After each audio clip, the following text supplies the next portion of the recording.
Christmas morning started with my sister shoving me down our oak staircase. I tumbled 15 steps, my wrist snapping on the banister with a crack that echoed through our decorated hallway. As I lay crumpled at the bottom, ornaments scattered around me, my family burst into laughter. Mom wiped tears from her eyes, saying I was being dramatic. Dad chuckled about my clumsiness. My sister smirked from the top step. Nobody called for help. Nobody checked if I was okay. That was the moment I realized my family saw me as entertainment, not a person. My name is Macy, and I need to tell you how I got to that moment on the stairs. To understand what happened.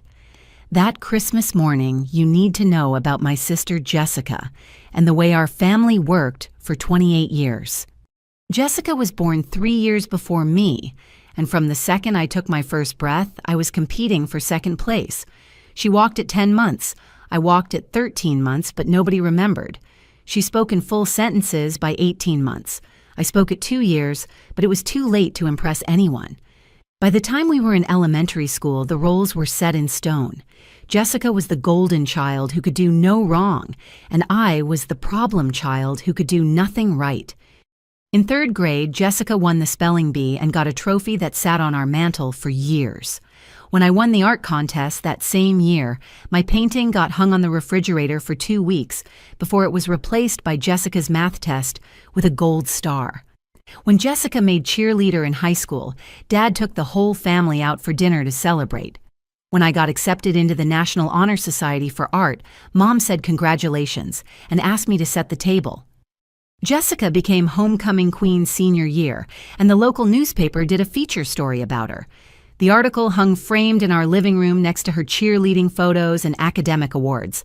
I graduated valedictorian of my art program and got a full scholarship to design school, but there was no newspaper article, no frame, no celebration dinner.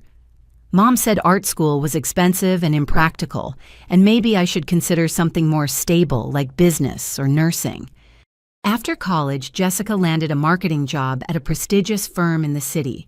She bought a house in an upscale neighborhood and married her college boyfriend in a wedding that cost more than most people make in a year. Every family gathering revolved around Jessica's latest promotion, Jessica's beautiful home, Jessica's perfect marriage, Jessica's exciting travels.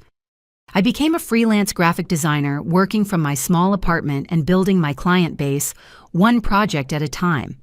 I loved my work, loved the creativity and independence, but to my family, freelancing meant I was unemployed. When I landed major clients or completed successful campaigns, the conversations lasted 30 seconds before switching back to whatever Jessica was doing. The pattern was so ingrained that I stopped trying to compete years ago. I accepted that I was the afterthought, the supporting character in Jessica's starring role. But accepting it and being okay with it were two very different things. Family dinners became exercises in enduring backhanded compliments and thinly veiled criticism. Mom would ask when I was going to get a real job or find a nice man to settle down with, while praising Jessica's latest work achievement or romantic getaway. Dad would lecture me about financial planning and career stability while writing Jessica checks for her mortgage payments. When Jessica bought her second car, a luxury sedan, she didn't need Dad helped with the down payment. When I needed a loan to replace my dying laptop for work, I was told I needed to learn to budget better. When Jessica wanted to redecorate her living room, Mom spent weekends helping her pick out furniture and accessories. When I moved apartments and asked for help, I was told everyone was too busy. The emotional dynamic was even more toxic than the financial favoritism.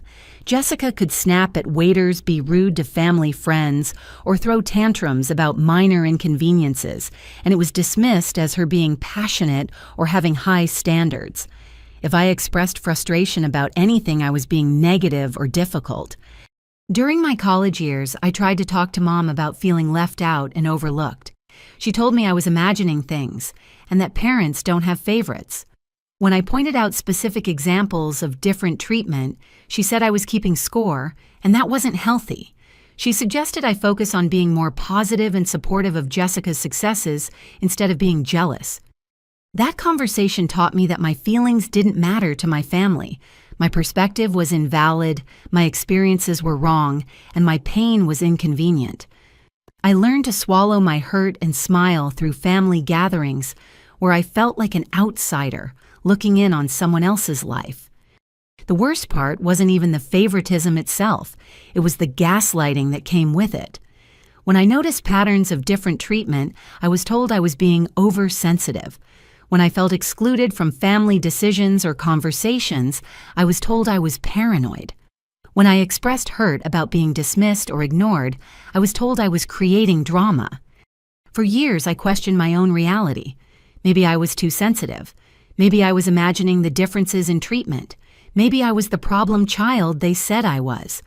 I internalized their narratives about me being difficult, dramatic, and negative. But deep down, I kept detailed mental notes of every slight, every dismissal, every moment when I was treated as less than.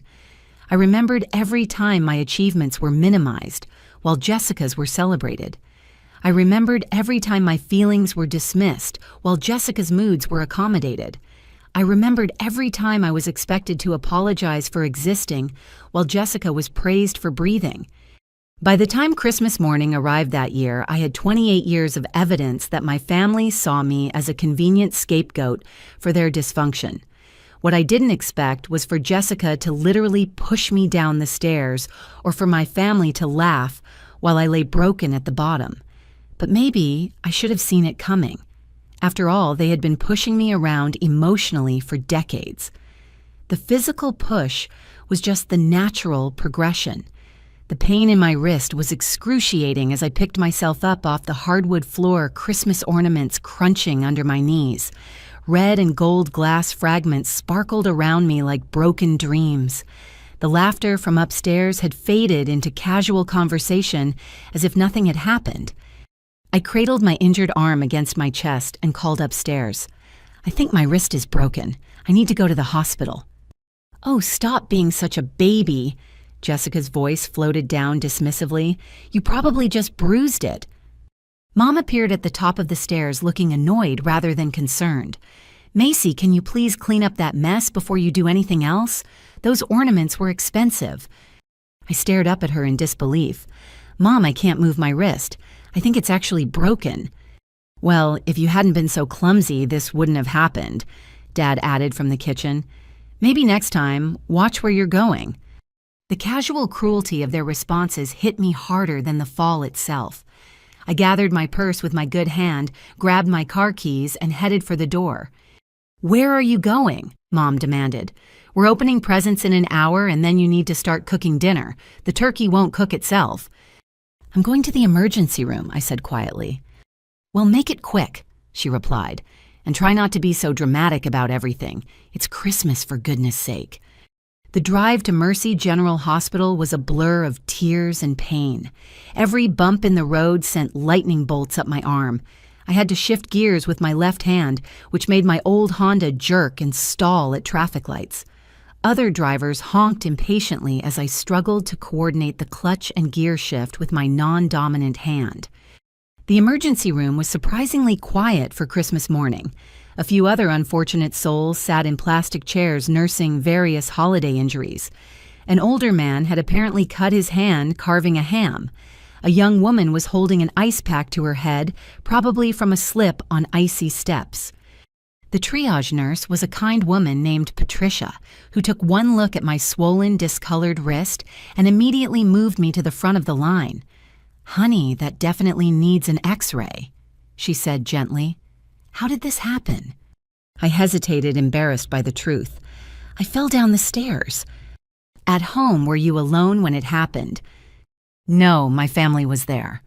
I didn't elaborate on their reaction. Patricia led me to an examination room where I waited for what felt like hours, but was probably only 20 minutes. The walls were decorated with cheerful holiday decorations that seemed inappropriate, given my circumstances. A small plastic Christmas tree sat on the counter, its tiny lights blinking in a rhythm that matched my throbbing pain.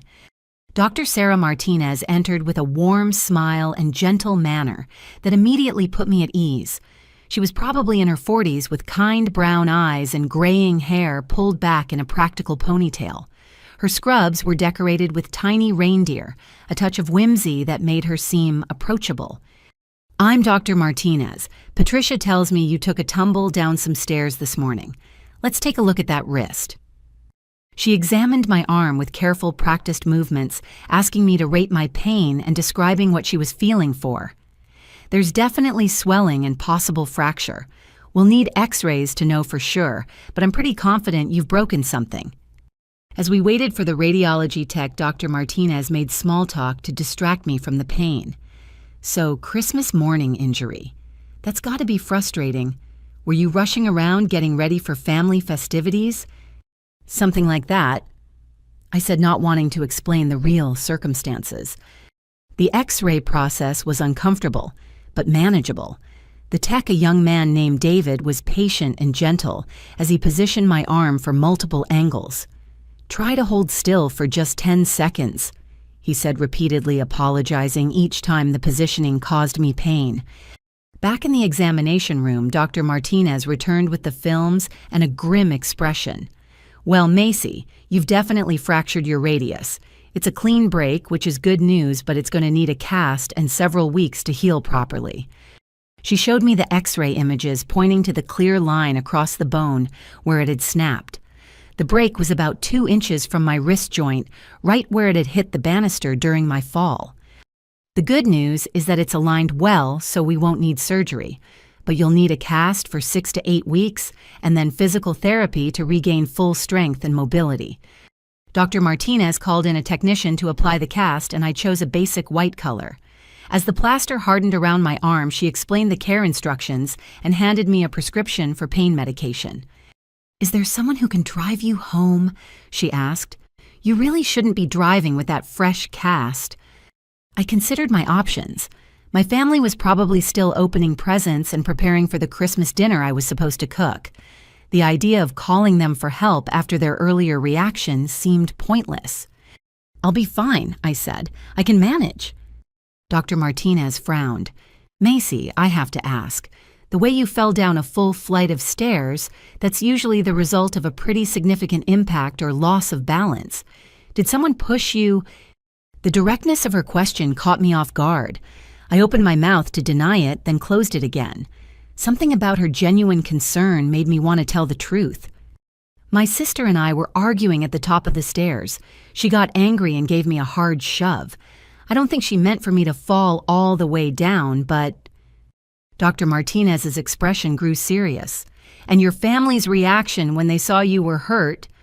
"They laughed," I admitted quietly. "They said I was being dramatic and clumsy."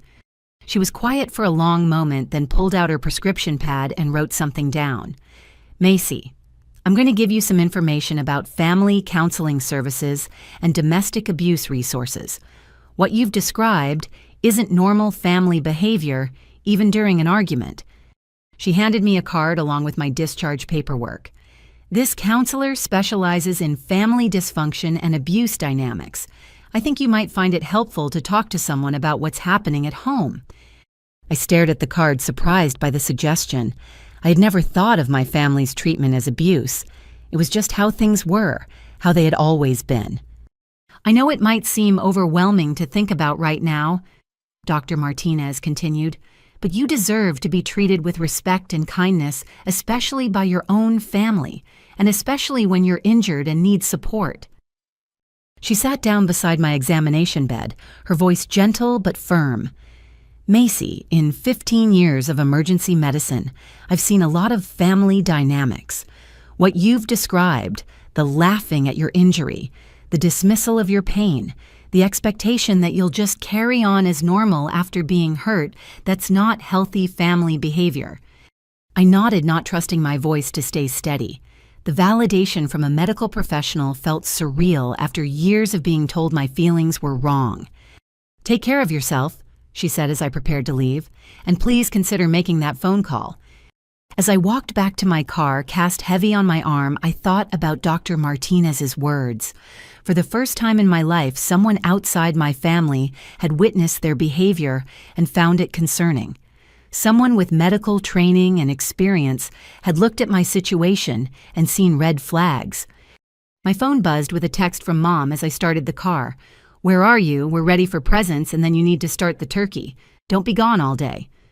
I stared at the message, remembering Dr. Martinez's shocked expression when I described my family's reaction to my injury. The contrast between the doctor's compassion and my mother's impatience was startling.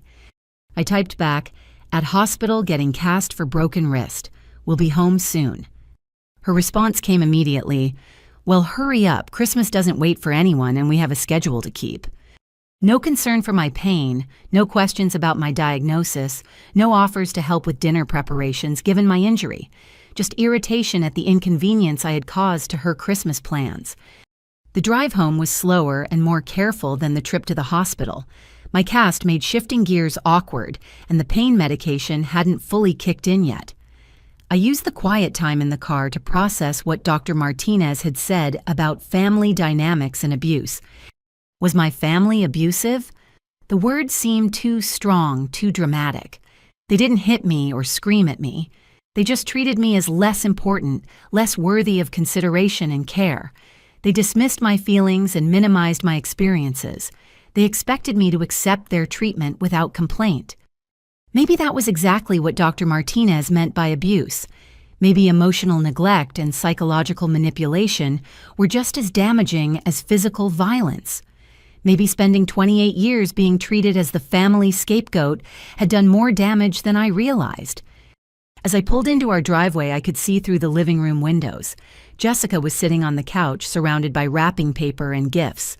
Mom and Dad were fussing over her, admiring her presence and laughing at something she said. Nobody looked toward the door as I entered. Nobody asked about my hospital visit or expressed concern about my cast. Jessica glanced up briefly, saw the white plaster on my arm, and smirked. "Well, look who finally decided to come back," Mom said without looking up from Jessica's new jewelry. "You missed present opening, but the turkey still needs to go in the oven." I looked down at Dr. Martinez's card, still clutched in my good hand, and made a decision that would change everything. Walking back into that house with my arm in a fresh cast felt like entering a parallel universe where basic human compassion didn't exist. The living room looked like a gift wrapping explosion had occurred, with colorful paper and ribbons scattered across every surface.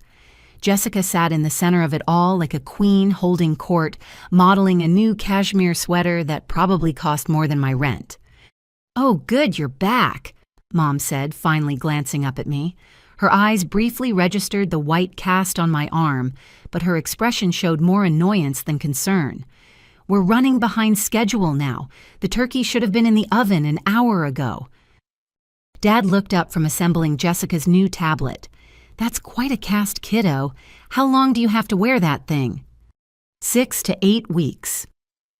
I replied, waiting for some acknowledgement of how this might affect my daily life, my work, my ability to function normally. "Well, that's inconvenient," Jessica said with a laugh. "Good thing it's your left hand and not your right. You can still cook and work and everything." I stared at her, remembering the moment at the top of the stairs when her hands had made contact with my shoulders and sent me tumbling down 15 oak steps. "Actually, Jessica, it's my right wrist, the one I use for everything, including work." She shrugged dismissively. "Same difference. People adapt. My friend broke her ankle last year and she was back to running marathons in 3 months." The casual way she compared my injury to someone else's recovery, as if all broken bones were interchangeable, made my stomach clench with anger. This was the same person who had caused my injury, and she was already minimizing its impact on my life. "Speaking of adapting," Mom interjected, "you'll need to figure out how to manage Christmas dinner with that cast. We can't change all our plans just because you had a little accident." A little accident. That's how she was framing my sister's assault and my resulting broken bone. Not Jessica's fault, not a serious injury requiring family support, just a minor inconvenience that shouldn't disrupt their holiday celebration. I walked to the kitchen and surveyed the massive meal I was expected to prepare single-handedly with one functioning arm. 20-pound turkey, homemade stuffing, mashed potatoes, green bean casserole, cranberry sauce, dinner rolls, and pumpkin pie. Enough food for 8 people, though only 5 of us would be eating. My family had always insisted on elaborate holiday meals, and somehow I had become the designated cook, despite never volunteering for the role. It started when I was in high school and Mom decided I needed to learn domestic skills. By college, it was assumed I would handle all holiday cooking. Now at 28, I was trapped in the role of family caterer without any of the appreciation that should come with the job. Opening the refrigerator with my left hand was awkward and painful. The turkey was massive and unwieldy, requiring 2 hands to lift safely. I managed to wrestle it onto the counter, my cast banging against the cabinet doors as I maneuvered around the small kitchen. From the living room, I could hear my family's cheerful conversation about Jessica's gifts and upcoming vacation plans. Nobody offered to help with meal preparation despite my obvious physical limitations. Nobody suggested ordering takeout or simplifying the menu given the circumstances. Preparing the stuffing was a nightmare with one hand. Chopping onions and celery required careful coordination to hold vegetables steady while wielding a knife with my non-dominant hand. I moved slowly and deliberately, terrified of adding a severed finger to my list of Christmas injuries. "How's it coming in there?" Dad called from the living room. "We're getting hungry." I glanced at the clock. It was barely noon and they expected dinner at 3 o'clock. Even with 2 functioning hands, that timeline would be challenging for such an elaborate meal. It might be ready a little later than usual. I called back, struggling to stuff the turkey cavity while holding the bird steady with my cast. "Well, try to keep on schedule," Mom replied. "Jessica has plans tonight and can't stay late." Of course. Jessica's social calendar took precedence over my physical limitations. I shouldn't have been surprised, but somehow I still felt a stab of hurt at the casual dismissal of my injury. The next few hours were a blur of exhausting one-handed cooking. I dropped a casserole dish while trying to transfer it to the oven, sending green beans and almonds scattering across the kitchen floor. While cleaning up the mess, I had to kneel carefully to avoid putting weight on my cast. "Everything okay in there?" Jessica called sweetly. That was quite a crash. "Just drop something," I replied, biting back the urge to mention that I wouldn't have dropped it if I had 2 working hands. "Try to be more careful," Mom added. "We don't need any more messes today." More messes, as if my broken wrist was a mess I had created through carelessness rather than an injury inflicted by their precious daughter. When I finally called everyone to dinner at 4:30, 90 minutes late, the reaction was immediate criticism rather than gratitude. "This turkey is overcooked," Dad announced after his first bite. "The potatoes could use more salt," Mom added, reaching for the shaker. "Why is there no gravy?" Jessica asked, surveying the table. I looked at the feast I had somehow managed to prepare, despite my injury, despite the lack of help, despite their complete indifference to my physical limitations. "I couldn't manage gravy with one hand. Everything else you mentioned can be fixed." "Well, it's not the same without gravy," Jessica pouted. "Thanksgiving and Christmas dinner need gravy. It's like tradition." "Next time, maybe plan better," Mom suggested. "You knew you were injured, but you didn't adjust the menu accordingly." Next time. They were already planning for me to cook future holiday meals while recovering from the injury their daughter had caused. During dinner, Jessica regaled everyone with stories about her recent work promotion and upcoming business trip to Europe. She described expensive restaurants she planned to visit and designer shopping she intended to do. Everyone hung on her every word, asking follow-up questions and expressing enthusiasm for her adventures. When there was a brief lull in Jessica's monologue, I mentioned that my biggest client had just approved a major rebranding project that would keep me busy through the spring. "That's nice, dear," Mom said absently, then immediately turned back to Jessica. "Tell us more about that conference you're attending in Paris." My professional achievement, which represented months of hard work and significant income, merited exactly 3 words of acknowledgement before the conversation pivoted back to Jessica's glamorous life. As we ate, Jessica began making jokes about my morning fall. "You should have seen Macy tumbling down those stairs," she told Dad with exaggerated hand gestures. "Arms and legs everywhere like something from a cartoon." Everyone laughed appreciatively as if my pain and injury were a hilarious slapstick routine designed for their entertainment. The sound her wrist made when it hit the banister. Jessica continued making a cracking noise with her tongue against her teeth. So dramatic. More laughter from Mom and Dad. I sat frozen watching my family treat my trauma as comedy material, while the person responsible for my injury performed the story like a stand-up routine. And then she just laid there moaning and carrying on, Jessica added, putting on an exaggerated voice to mimic me. "Oh, my wrist, I think it's broken." "Well, it was broken," I said quietly.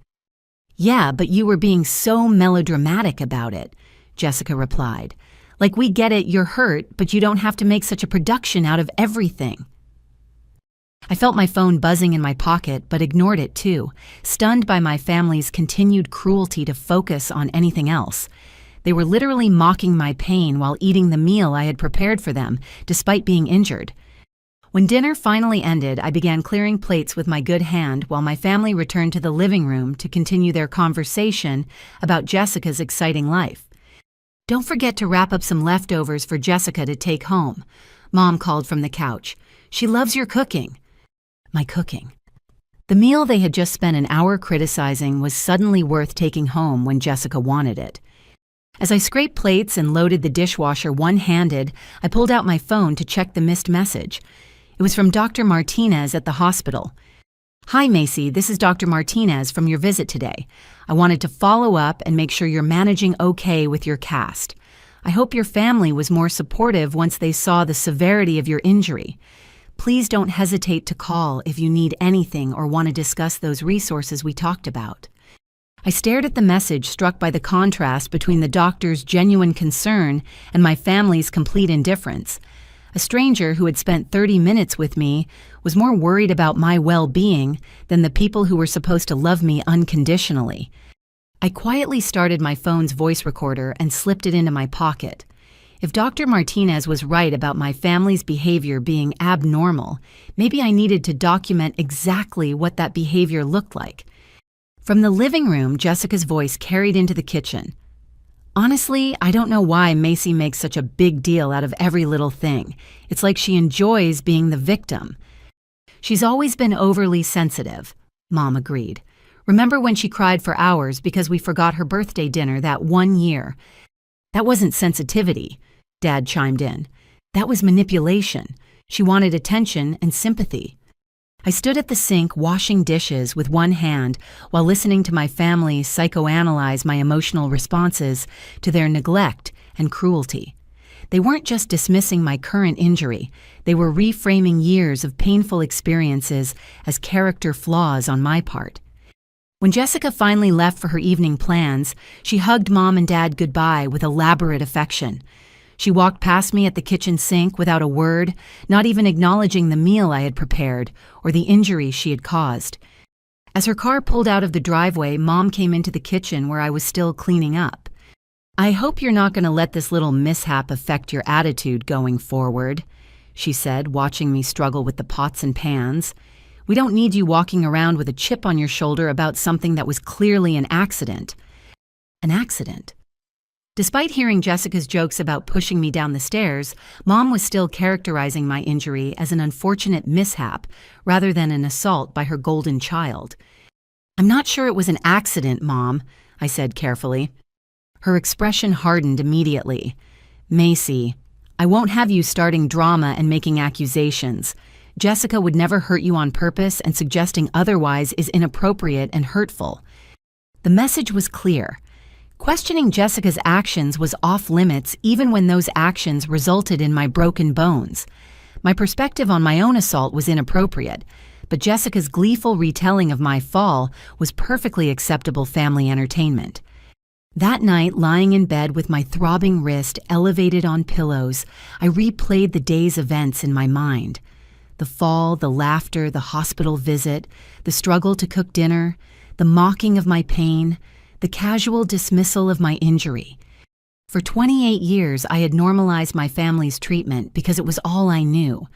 But Dr. Martinez's reaction to my story had planted a seed of doubt about what was normal and what was acceptable. Maybe it was time to find out what healthy families actually looked like. 2 days after Christmas, I couldn't take the silence anymore. My wrist throbbed constantly despite the pain medication, and my family continued treating me like nothing had happened. They discussed Jessica's European vacation plans over breakfast while I struggled to butter toast with my left hand. They planned New Year's Eve celebrations while I figured out how to shower without getting my cast wet.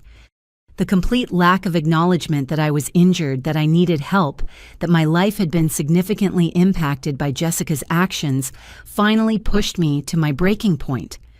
I found Mom alone in the kitchen Wednesday morning reading the newspaper with her coffee. Dad had left for his office and Jessica was at her own house probably planning her next social media posts about her fabulous holiday gifts. "Mom, I need to talk to you about what happened Christmas morning," I said, sitting down across from her at the breakfast table. She didn't look up from the paper. "What about it?" "You fell down the stairs and broke your wrist. These things happen." "I didn't fall, Mom. Jessica pushed me." Now she looked up, her expression immediately defensive. "Macy, that's a serious accusation. Jessica would never do something like that." "She did do something like that. I was standing at the top of the stairs and she got angry about something and shoved me with both hands, hard enough to send me tumbling down 15 steps. Mom set down her newspaper with an exaggerated sigh. Even if there was some kind of sibling scuffle, it was clearly an accident. Jessica didn't mean for you to get hurt. "But I did get hurt, Mom. I broke my wrist, and when I was lying on the floor in pain, you all laughed. You didn't call for help. You didn't check if I was okay. You didn't even seem concerned that I might be seriously injured." "Oh, Macy, you're being so dramatic. We could see you were moving around and talking. It wasn't like you were unconscious or bleeding everywhere." The casual dismissal of my pain felt like another slap across the face. According to Mom's logic, unless I was unconscious or hemorrhaging, my injury didn't warrant concern or compassion. "Mom, I drove myself to the hospital with a broken bone because my own family wouldn't help me. The doctor asked if someone pushed me because she couldn't believe a family would react the way you did." "Well, that doctor doesn't know our family dynamics.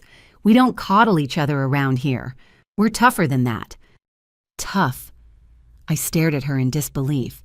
"Is that what you call it when your daughter is injured and needs support?" "Macy, life is hard, and the sooner you learn to handle things on your own, the better off you'll be. We're not doing you any favors by babying you every time you have a minor setback." A minor setback? My broken wrist, my inability to work properly, my struggles with basic daily activities were all just a minor setback that I should handle without support from my family. "Mom, this isn't about babying anyone. It's about basic human decency. When someone you love gets hurt, you help them. You show concern. You don't laugh at their pain." She leaned back in her chair, studying me with the same expression she used when examining expired milk. "Macy, I think you're the one with the problem here. You've always been overly sensitive, and now you're looking for reasons to be upset with us." "I'm not looking for reasons. I'm trying to understand why my own mother thinks it's acceptable for one daughter to assault another daughter and then mock the injured person while she struggles to take care of herself." Mom's face flushed with anger. "Assault? Did you just accuse Jessica of assault? That's absolutely ridiculous, Macy. You're talking about your sister like she's some kind of criminal. She pushed me down a flight of stairs and broke my wrist. In legal terms, that is assault." "In legal terms," Mom repeated mockingly. "Listen to yourself. You're talking about pressing charges against your own sister for a family argument that got a little out of hand." "I'm not talking about pressing charges. I'm talking about acknowledgement. I'm talking about Jessica taking responsibility for what she did and apologizing. I'm talking about you recognizing that what happened was wrong." Mom stood up abruptly, her chair scraping against the kitchen floor. "You know what's wrong, Macy. This attitude you've developed. This victim mentality where everything is someone else's fault and everyone owes you something. I don't think asking for an apology after being injured is a victim mentality. It is when you're making mountains out of molehills and trying to turn an accident into some kind of family crisis." She paced to the kitchen counter, her back to me. "Jessica feels terrible about what happened, but she's not going to grovel and beg forgiveness for something that wasn't entirely her fault." "How was it not entirely her fault? She's the one who pushed me." Mom whipped around to face me. "You were probably standing too close to the stairs. You probably said something to provoke her. You probably lost your balance because you're clumsy. There are two sides to every story, Macy. I sat in stunned silence as my mother listed all the ways my assault was actually my fault. I was too close to the stairs, as if there was a safe distance from stairs that would prevent injury during an assault. I provoked Jessica as if words justified physical violence. I was clumsy, as if my coordination skills had anything to do with being shoved. Mom, are you seriously blaming me for Jessica pushing me down the stairs? I'm saying these situations are never as black and white as you want to make them. Jessica is dealing with a lot of stress at work right now. She's under enormous pressure with her promotion and her upcoming travel. The last thing she needs is her little sister trying to make her feel guilty about an accident. An accident that was somehow simultaneously my fault for provoking it, Jessica's understandable reaction to work stress, and a random mishap that nobody could have prevented. The mental gymnastics required to absolve Jessica of all responsibility while placing blame on me was impressive in its creativity.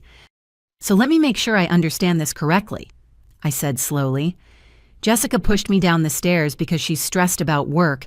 It's my fault for provoking her, and I should feel bad for Jessica because she has to deal with the guilt of accidentally breaking my wrist. You're twisting my words, Macy. I'm trying to help you see the bigger picture here. The bigger picture where I'm responsible for my own assault and should comfort my attacker. Mom slammed her coffee mug down on the counter. There you go again with that word, assault. You make it sound like Jessica beat you up in an alley somewhere. She physically attacked me and caused serious injury. The location doesn't change what happened. She gave you a little push during an argument. These things happen between siblings. These things happen in dysfunctional families, Mom. Normal siblings don't send each other to the hospital. The words hung in the air between us like a challenge. I had crossed a line by suggesting our family was dysfunctional, and Mom's face showed her fury at the implication. Dysfunctional. Her voice was dangerously quiet. You think this family is dysfunctional because we don't treat you like a fragile flower who needs constant attention and sympathy. I think this family is dysfunctional because one daughter can assault another daughter and face no consequences, while the victim is blamed for causing her own injury. Victim, Mom spat. There's that word again. You love playing the victim, don't you, Macy? It gives you an excuse to feel sorry for yourself and blame everyone else for your problems. What problems am I blaming on everyone else? Your lack of a real career, your lack of a husband, your lack of financial stability. Instead of taking responsibility for your own choices, you want to blame us for not supporting you enough. I stared at her, recognizing the conversation was spiraling into familiar territory where my life choices became ammunition against me. Somehow we had gone from discussing Jessica's assault to analyzing my career and relationship status. Mom, this conversation is about Jessica breaking my wrist, not about my job or my dating life. Everything is connected, Macy. Your attitude, your sensitivity, your inability to handle normal family interactions. You've always been the difficult one, and now you're trying to make that our fault. The difficult one. There it was, the label that had followed me since childhood. I was difficult for having feelings, difficult for wanting acknowledgement, difficult for expecting basic consideration and respect. I've been the difficult one because I react normally to abnormal treatment. I said, surprised by the clarity of my own words. Mom's laugh was sharp and bitter. Listen to yourself.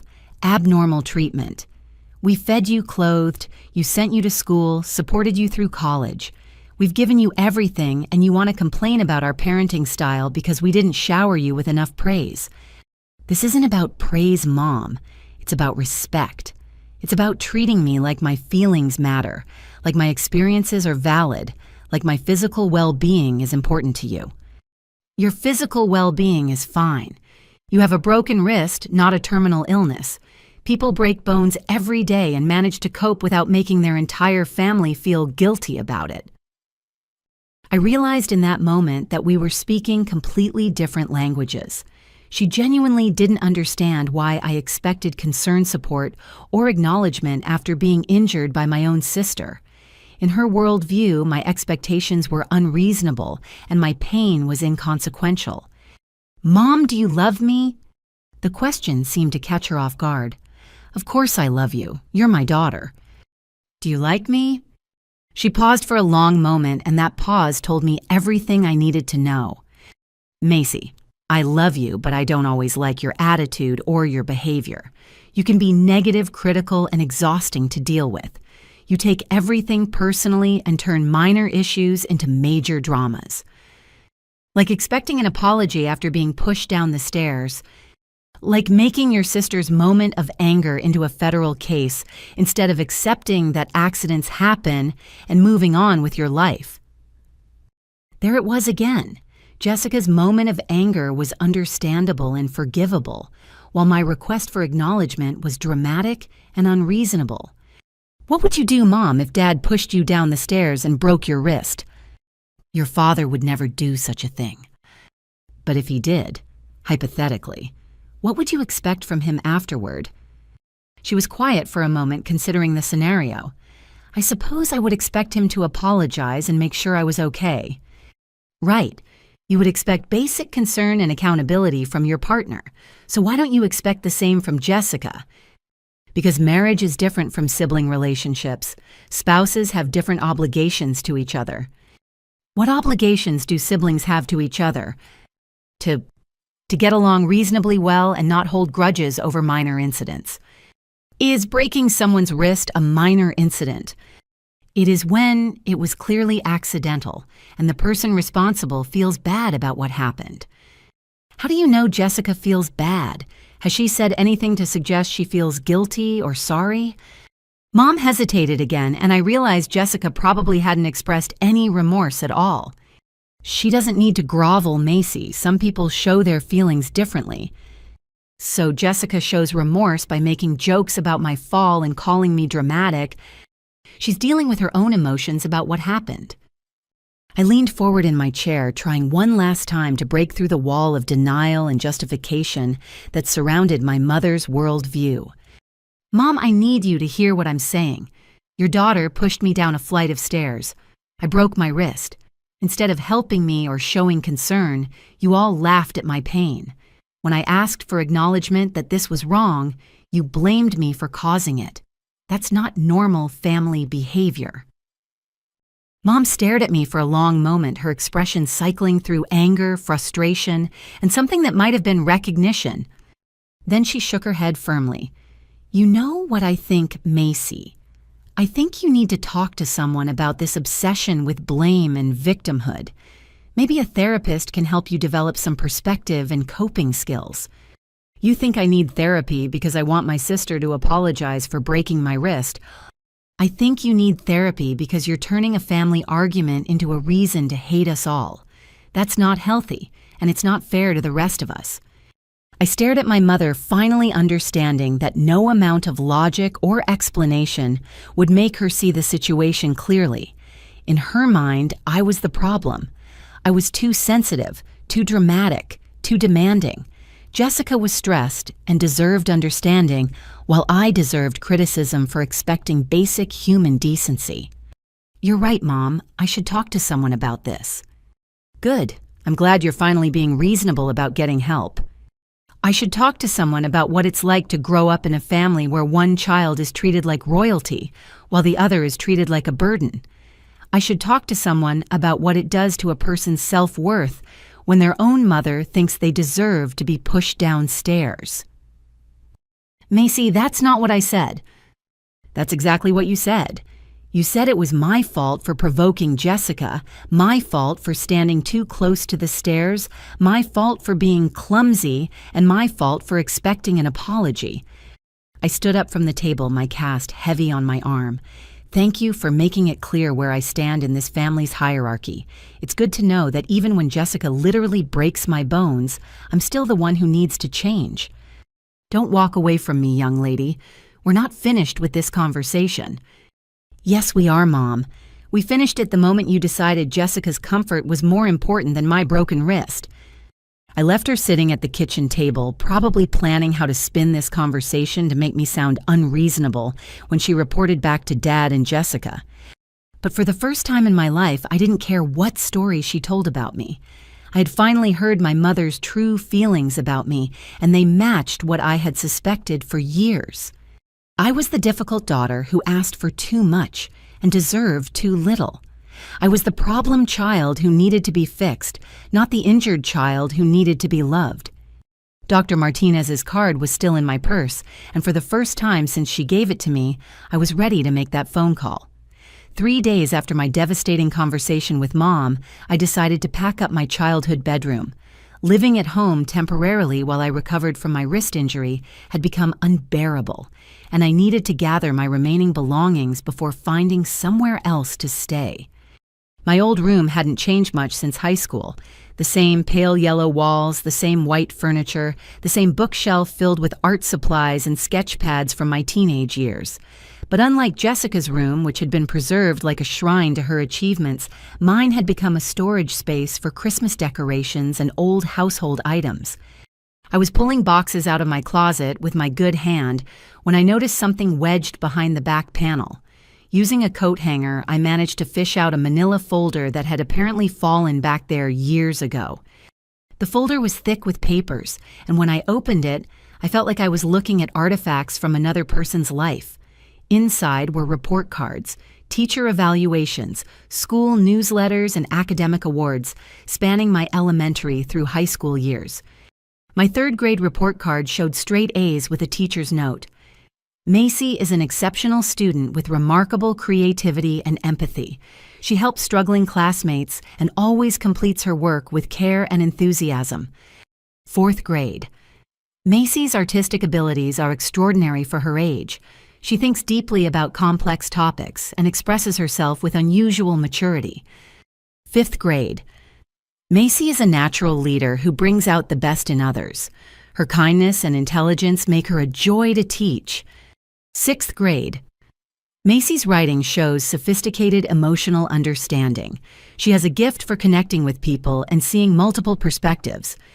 Page after page of glowing evaluations that painted a picture of a bright, talented, compassionate child. This was not the difficult, problematic daughter my parents had described to me my entire life. I found copies of poems I had written that were published in the school literary magazine, short stories that had won local contests, art projects that had been displayed in regional exhibitions, academic achievements I had completely forgotten about because they were never celebrated at home. Then I found the scholarship letters. The first was from the State University art program dated my senior year of high school. Dear Macy, congratulations on your acceptance to our prestigious Fine Arts Scholar program. This full scholarship covers tuition, room, board, and supplies for 4 years. I stared at the letter, my hands shaking. I'd never seen this before. I had never known I was accepted into this program, let alone offered a full scholarship. The second letter was from a private art institute in California. We are pleased to offer you the Creativity Excellence Scholarship, which includes full tuition plus a living stipend for 4 years of study. A third letter from a renowned design school in New York. Your portfolio demonstrates exceptional talent and vision. We would be honored to have you join our program with full financial support. 4 different schools. 4 full scholarship offers, all dated my senior year. All opportunities I had never heard about, never had the chance to consider, never knew existed. I remembered my senior year clearly. I had applied to several art schools but was told we couldn't afford the tuition. My parents had insisted I attend the local community college for my first 2 years to save money before transferring to a state school for a practical degree. I had been devastated but accepted their financial concerns as legitimate.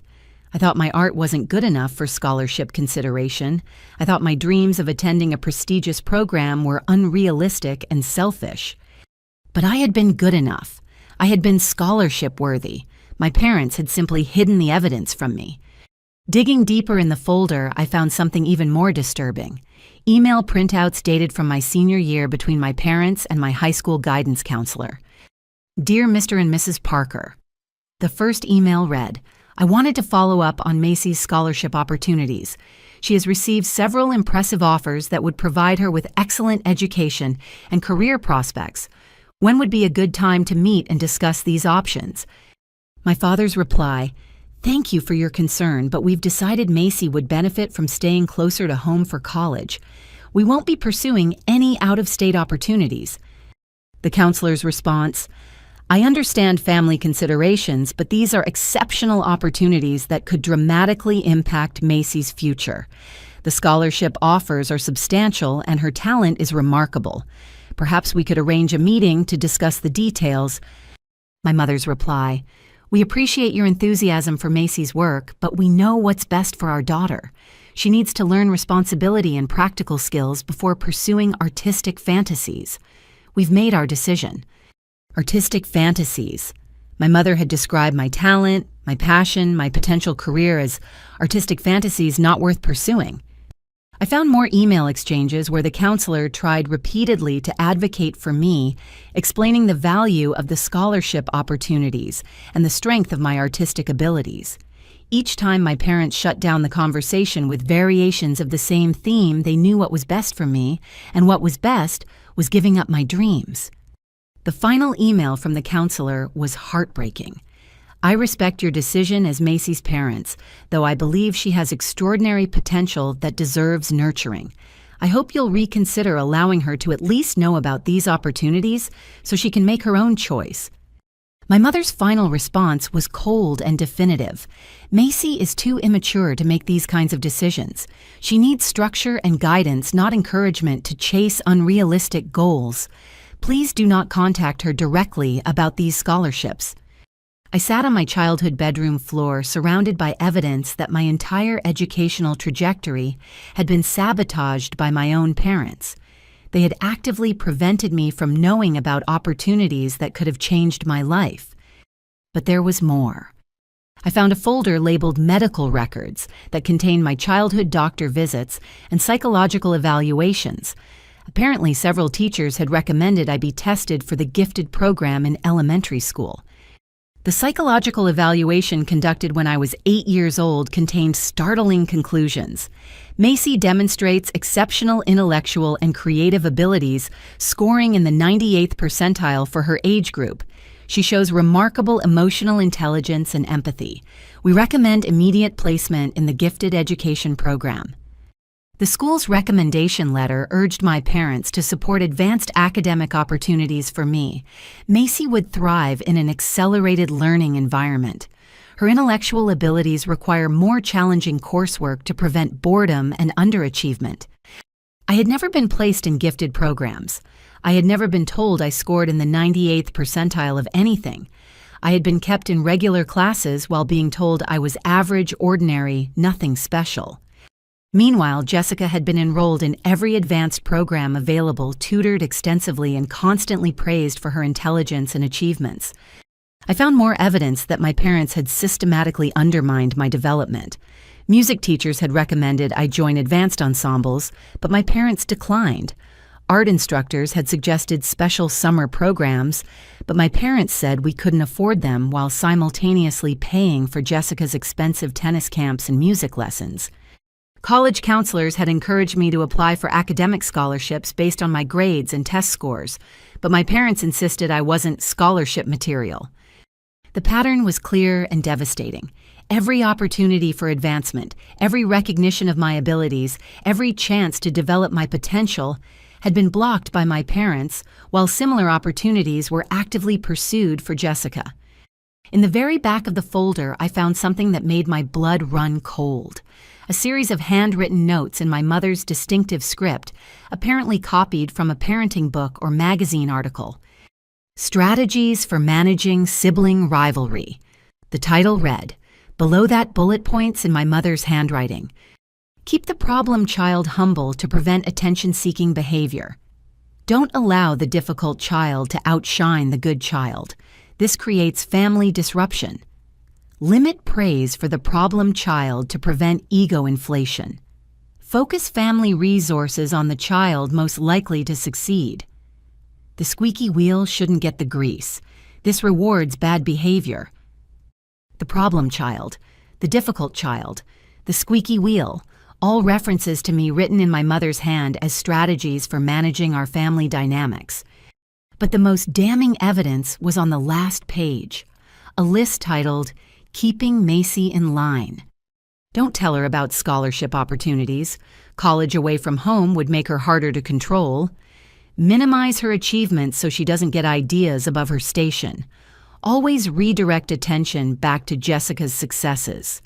If Macy complains about treatment, label her as ungrateful or oversensitive. Make sure she knows Jessica is the family priority.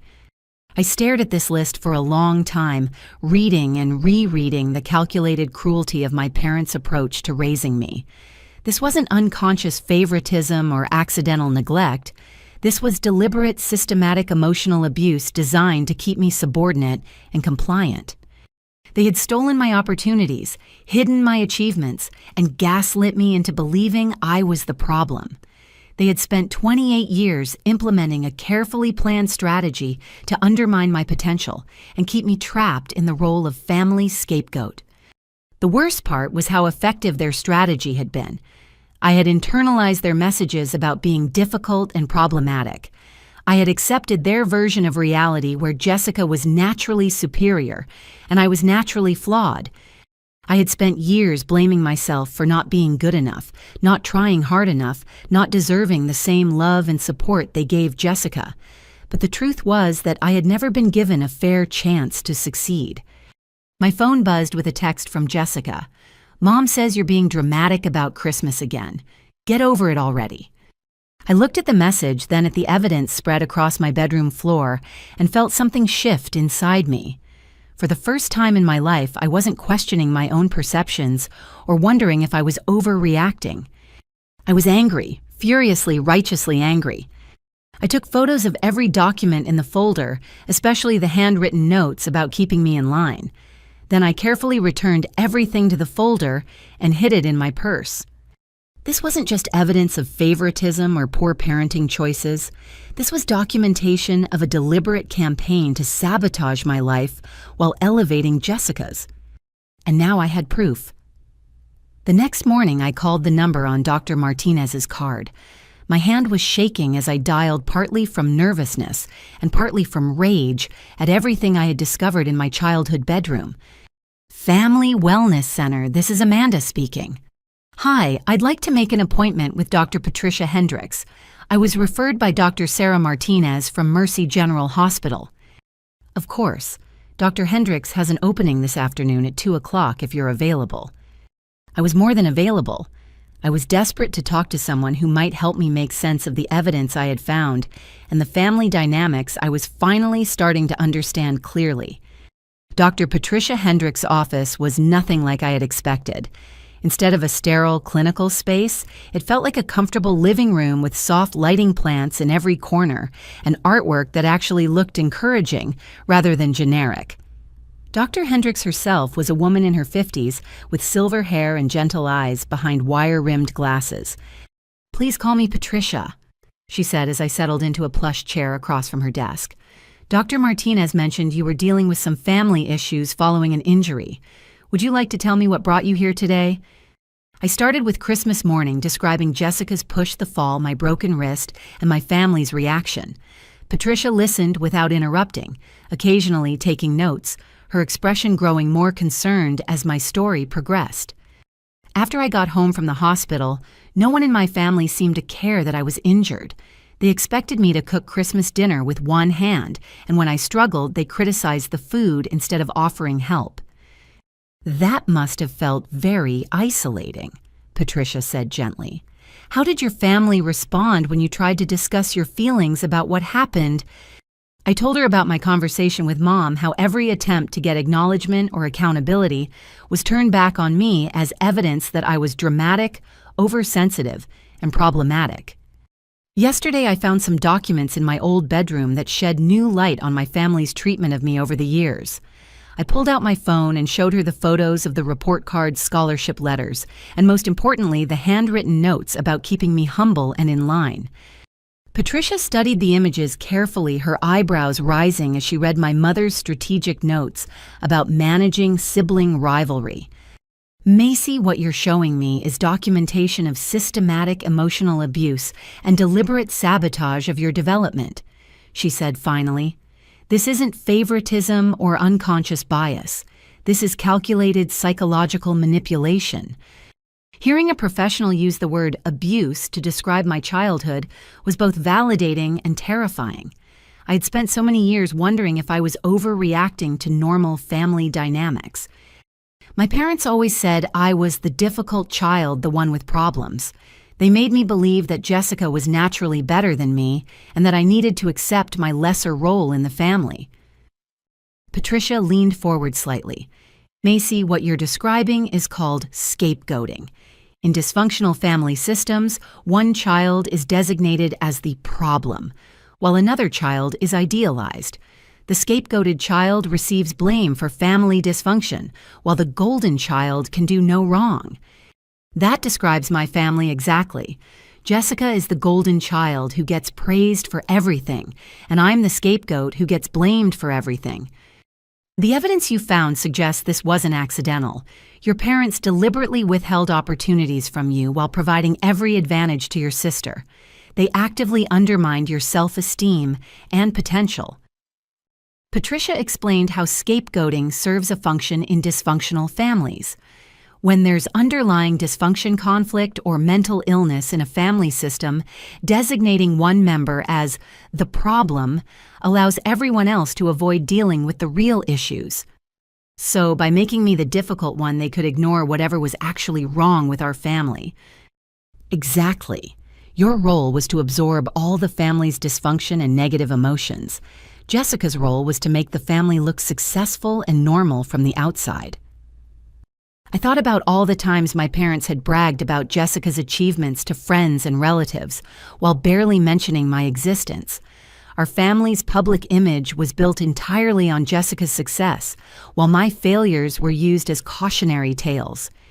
The notes your mother wrote about keeping you humble and limiting your opportunities suggest a deliberate effort to maintain this dynamic, Patricia continued. They needed you to stay in the subordinate role for the system to function.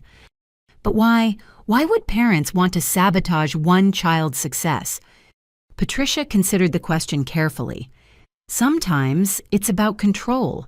If you had succeeded academically and moved away for college, you wouldn't have been available to serve as the family scapegoat. Sometimes it's about competition. Perhaps your mother felt threatened by your talents or potential. Or maybe they genuinely believed Jessica was more worthy of investment and support. That's possible too. In narcissistic family systems, children are often seen as extensions of the parents rather than individuals with their own rights and potential. Jessica's success reflected well on them, while your independent artistic pursuits might have felt threatening or embarrassing. Patricia pulled out a book and opened it to a marked page. I'd like you to read this list of characteristics common in scapegoated children and tell me which ones resonate with you. The list was like reading my own biography. Blamed for family problems they didn't create. Constantly criticized while siblings are praised. Made to feel responsible for others' emotions and reactions. Told they are too sensitive when they express hurt. Expected to apologize even when they are the victim. Achievements minimized while failures are highlighted. Treated as the family therapist or emotional caretaker. Punished more severely than siblings for similar behaviors. Made to feel grateful for basic care and attention. All of them, I whispered. Every single one describes my experience. Scapegoating is a form of psychological abuse that can cause lasting damage to a person's self-worth, ability to trust their own perceptions, and capacity for healthy relationships, Patricia explained. The fact that you're recognizing these patterns is actually a sign of strength and healing. But how do I know if my perceptions are accurate? My family has spent my whole life telling me that I'm wrong about everything, that I misunderstand situations, that I'm too sensitive. That's called gaslighting, and it's a common tool used to maintain scapegoating dynamics. The goal is to make you doubt your own reality so you'll accept their version of events. Patricia handed me a worksheet titled Reality Testing Exercise. I want you to write down specific examples of incidents where your family told you that you were wrong about your own experience. Then we'll examine the evidence objectively. I spent the next 20 minutes filling out the worksheet detailing years of being told I was misremembering, misunderstanding, or misinterpreting situations. The pattern was clear. Once I saw it written down, anytime I challenged their treatment of me, I was immediately told that my perspective was faulty. What you're describing is systematic invalidation designed to keep you compliant and doubting yourself, Patricia said after reviewing my responses. Healthy families might disagree about details of events, but they don't consistently tell one member that their entire perception of reality is wrong. So, I'm not crazy for thinking my family treats me badly. You're not crazy at all. In fact, your ability to recognize and question these patterns shows remarkable psychological resilience. Many people in your situation never develop the awareness to see the abuse clearly. Patricia explained that children who grow up in scapegoating situations often develop hypervigilance about others' emotions, people-pleasing behaviors, and difficulty setting boundaries. Does that sound familiar? It sounded like my entire personality. I had spent my life walking on eggshells trying to anticipate what others needed, apologizing constantly, and accepting treatment I knew felt wrong because I didn't trust my own judgment. The good news is that these patterns can be changed once you understand them, Patricia said. The first step is recognizing that the problem isn't with you. It's with the family system that cast you in this role. But what do I do with this information? How do I have relationships with people who have systematically abused me for 28 years? That's something we'll work on together over time. But right now, your immediate goal should be protecting yourself from further psychological harm while you process what you've learned. Patricia gave me several homework assignments. Keep a daily journal of family interactions, to practice reality testing, research, narcissistic family dynamics to better understand the patterns, and most importantly, start setting small boundaries to see how my family responded. The way they react to healthy boundaries will tell you a lot about whether change is possible in these relationships, she explained. What if they react badly? Then you'll have important information about their willingness to treat you with respect. Remember Macy, you're not responsible for managing their emotions or maintaining family peace. Those were roles imposed on you as a child, but you're an adult now with the right to protect your own well-being. As I left Patricia's office, I felt simultaneously empowered and terrified. For the first time in my life, I had language to describe what had happened to me. I understood that my family's treatment wasn't normal, wasn't my fault, and wasn't something I had to continue accepting. But I also knew that challenging a family system that had operated the same way for decades would have serious consequences. My family would not appreciate having their scapegoat suddenly refuse to play her assigned role. The question was whether I was strong enough to handle their reaction when I started standing up for myself. After 28 years of conditioning to doubt my own perceptions and prioritize everyone else's comfort, learning to put my own well-being first felt like trying to speak a foreign language.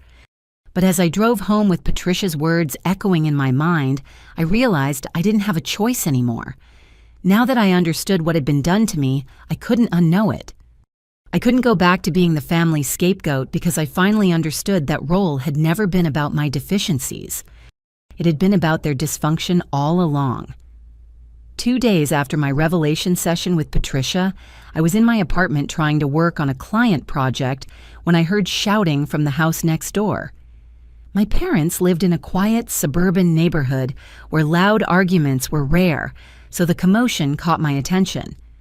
I was staying temporarily in the small apartment above my parents' garage while recovering from my wrist injury, which meant I had an unwanted front row seat to family drama.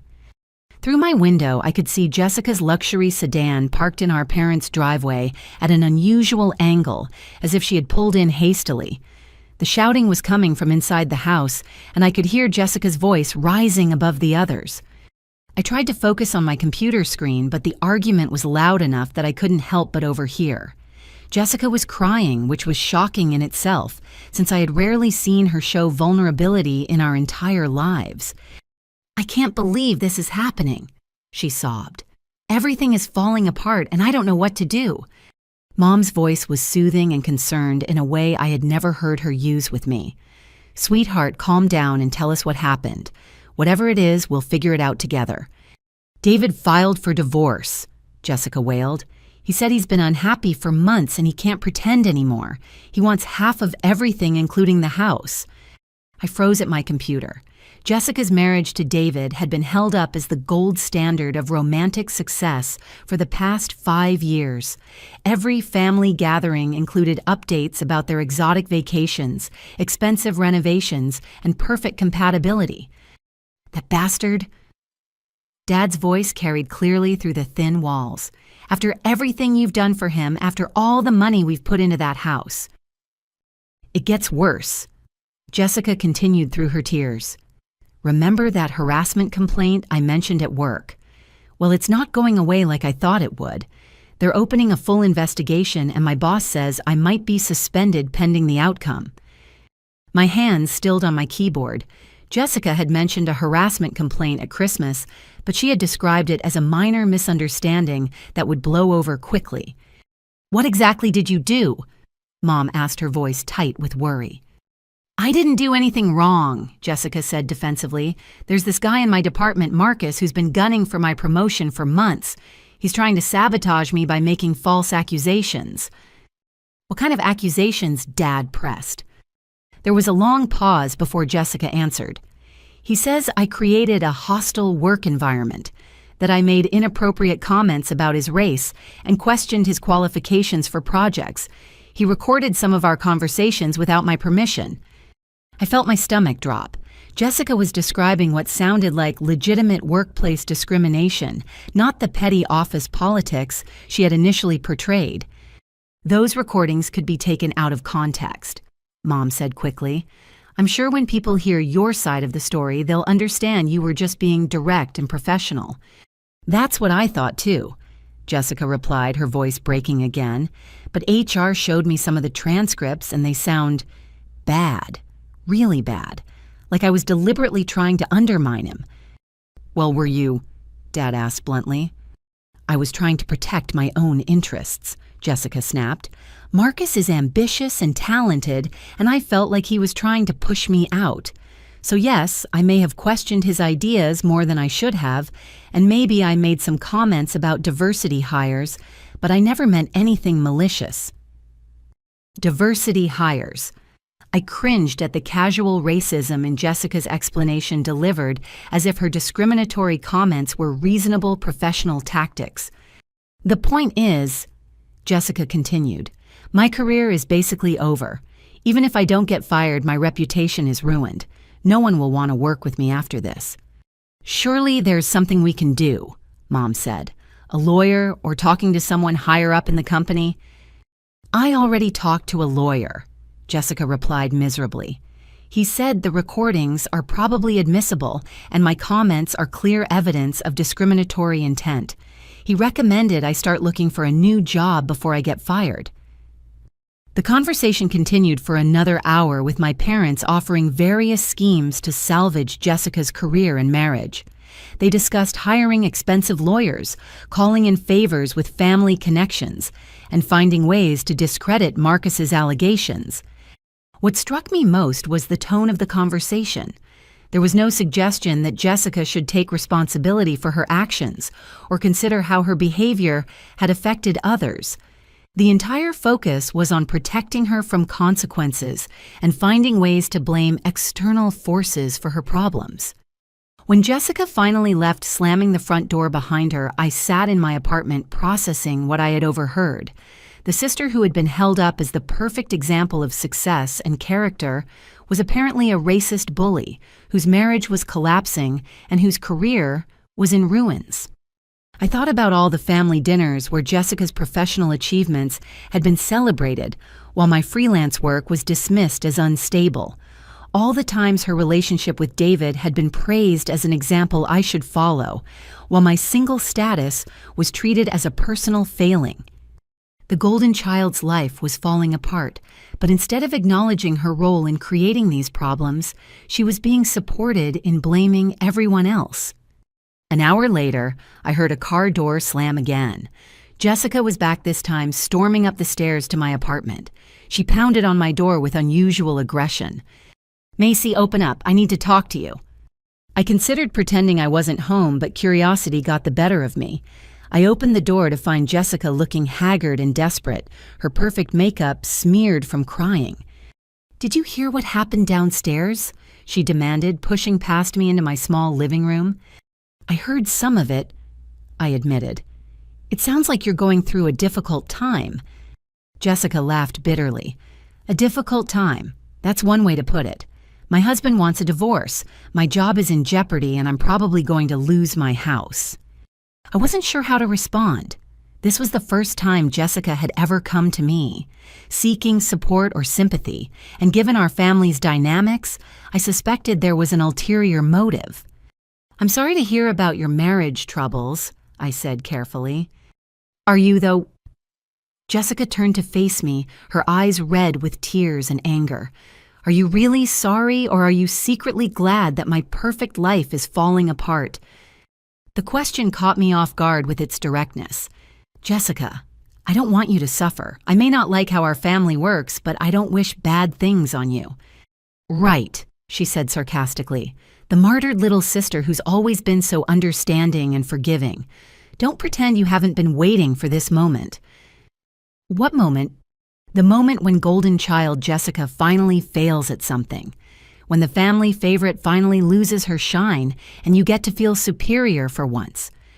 I stared at her, recognizing that even in her moment of vulnerability, Jessica was making this conversation about how my reactions affected her rather than taking responsibility for her own choices.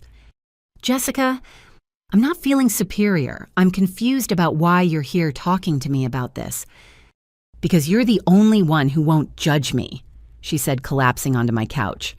"Mom and Dad are already strategizing about how to fix everything, but they don't understand how bad this really is." "How bad is it?" Jessica looked at me for a long moment as if deciding whether to trust me with the truth. "The recordings Marcus made aren't just about questioning his qualifications. I said some really awful things about him, about other minority co-workers, about diversity policies in general. If those recordings go public, I won't just lose my job. I'll be unemployable in my entire industry." "Jessica, what exactly did you say?" "Things I can't take back," she whispered. "Things that make me sound like a terrible person." "Are you a terrible person?" She looked up at me sharply. "What kind of question is that?" "An honest one. You're worried about sounding like a terrible person on those recordings. Are you concerned about the appearance, or are you concerned about the reality?" Jessica was quiet for a moment, then her expression hardened. "You know what, forget it. I thought I could talk to you without getting a lecture about morality and personal growth." "I'm not lecturing you. I'm asking if you feel bad about what you did, or if you just feel bad about getting caught." "Of course I feel bad," she snapped. "Do you think I wanted my career to implode?" "That's not the same thing, Jessica. Do you feel bad about hurting Marcus? Do you feel bad about creating a hostile work environment for him?" "Marcus is fine," she said dismissively. "He's not some fragile victim who needs protection. He's ambitious and calculating just like everyone else in corporate America." "So you don't think your behavior was wrong, you just think the consequences are unfair." Jessica stood up abruptly. "You know what this is? Exactly why I don't talk to you about real things. You always want to turn everything into some deep psychological analysis. I'm not analyzing you, Jessica. I'm trying to understand how you see this situation. I see it as my life falling apart while my family looks for someone to blame instead of someone to support. Mom and Dad seem very supportive. They're talking about hiring lawyers and using connections to help you. That's not support, that's damage control. They're worried about how this affects their reputation, not about how I'm feeling." I felt a flash of anger at her complaint. "You're upset that Mom and Dad are more concerned about appearances than your emotional well-being." "Yes, exactly." "Jessica, that's how they've treated me my entire life. You're getting a taste of what it feels like to be the family member whose problems are seen as inconveniences rather than tragedies." Her face flushed with anger. This is not the same thing at all. You've never had anything really bad happen to you. Your problems are self-created and fixable. My problems are self-created? Yes, your lack of career success, your relationship issues, your financial struggles. Those are all choices you made. And your harassment complaint and divorce aren't choices you made. Jessica stared at me with genuine hatred. You know what, Macy, I always knew you resented me, but I thought you'd at least pretend to care when I was going through a crisis. I do care, Jessica, but caring doesn't mean agreeing with your version of events or telling you what you want to hear. What I want to hear is that you understand how devastating this is for me. What I want is acknowledgement that I'm dealing with things you've never had to face. You mean like being pushed downstairs by a family member and then mocked while you lay injured at the bottom? Jessica's expression shifted from anger to something that looked almost like guilt, but only for a moment. That was an accident and you know it. Stop being so dramatic about everything. It wasn't an accident, Jessica. You were angry and you pushed me. Own it. Fine, she said coldly. I pushed you, and you know why, because you're exhausting. You walk around with this victim mentality, always acting like the family treats you so poorly, always making everything about your feelings. So, I deserve to be pushed down the stairs? You deserve to be told to shut up and stop whining. The push was just emphasis. I stared at her, shocked by her casual admission and complete lack of remorse. And that's why your life is falling apart, Jessica, because you think people deserve whatever bad treatment you give them, and you never take responsibility for the damage you cause. My life is falling apart because people are jealous of my success and looking for ways to tear me down. Your life is falling apart because you're a bully who finally picked on someone who fought back. Jessica moved toward the door, her face twisted with rage. I came here thinking you might have some compassion for what I'm going through, but you're just as self-righteous and judgmental as always. I hope things work out for you, Jessica, but not because you deserve special treatment. Because maybe if you face some real consequences for your behavior, you'll finally learn to treat people better. She slammed the door so hard that my windows rattled. I sat alone in my apartment processing the conversation and what it revealed about my sister's true character. The golden child facade had cracked completely, revealing someone who blamed others for problems she created, showed no empathy for people she hurt, and expected endless support without offering accountability. But what disturbed me most was realizing that Jessica's behavior toward Marcus mirrored her behavior toward me. She had spent years bullying and undermining me while expecting the family to support her actions and blame me for my reactions. The only difference was that Marcus had recordings and workplace protections, while I had grown up accepting abuse as normal family dynamics. For the first time, I understood that Jessica's treatment of me wasn't sibling rivalry or personality conflict. It was the behavior of someone who genuinely believed she was superior to others and entitled to treat them badly without consequences. The golden child wasn't just failing at work and marriage. She was revealing herself to be exactly the kind of person who would push her sister downstairs and then mock her pain. And my parents had spent 28 years enabling and protecting this behavior while teaching me to accept it as love. I should have expected what happened next, but somehow I was still surprised by how quickly my family closed ranks against me. Less than 24 hours after my confrontation with Jessica, both of my parents called within an hour of each other. Dad called first while I was trying to eat breakfast one-handed. Macy, your sister is very upset about your conversation yesterday. She says you were cruel and unsympathetic about her situation.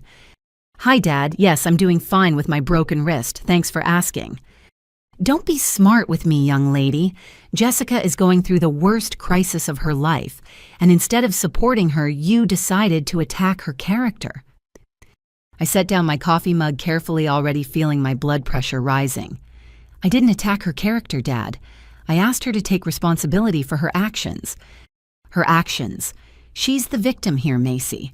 Her husband is abandoning her, and some ambitious coworker is trying to destroy her career with false accusations. The accusations aren't false, Dad. Jessica admitted to me that she said racist things about her colleague. She's facing consequences for workplace harassment. That's not how Jessica described it to us. She said you twisted her words and made her feel worse about an already difficult situation. Of course, Jessica had reframed our conversation to make herself the victim of my cruelty rather than someone who had admitted to discriminatory behavior at work. Dad, Jessica came to my apartment to talk. During that conversation, she acknowledged that she said inappropriate things about Marcus and other minority coworkers. She's not denying the behavior, just the consequences. Well, that's not what she told us. She said you interrogated her about her personal choices instead of offering sisterly support. So, Jessica gets to rewrite history, and you'll believe her version even when it contradicts what actually happened. I believe the daughter who's never caused problems for this family over the daughter who specializes in creating drama.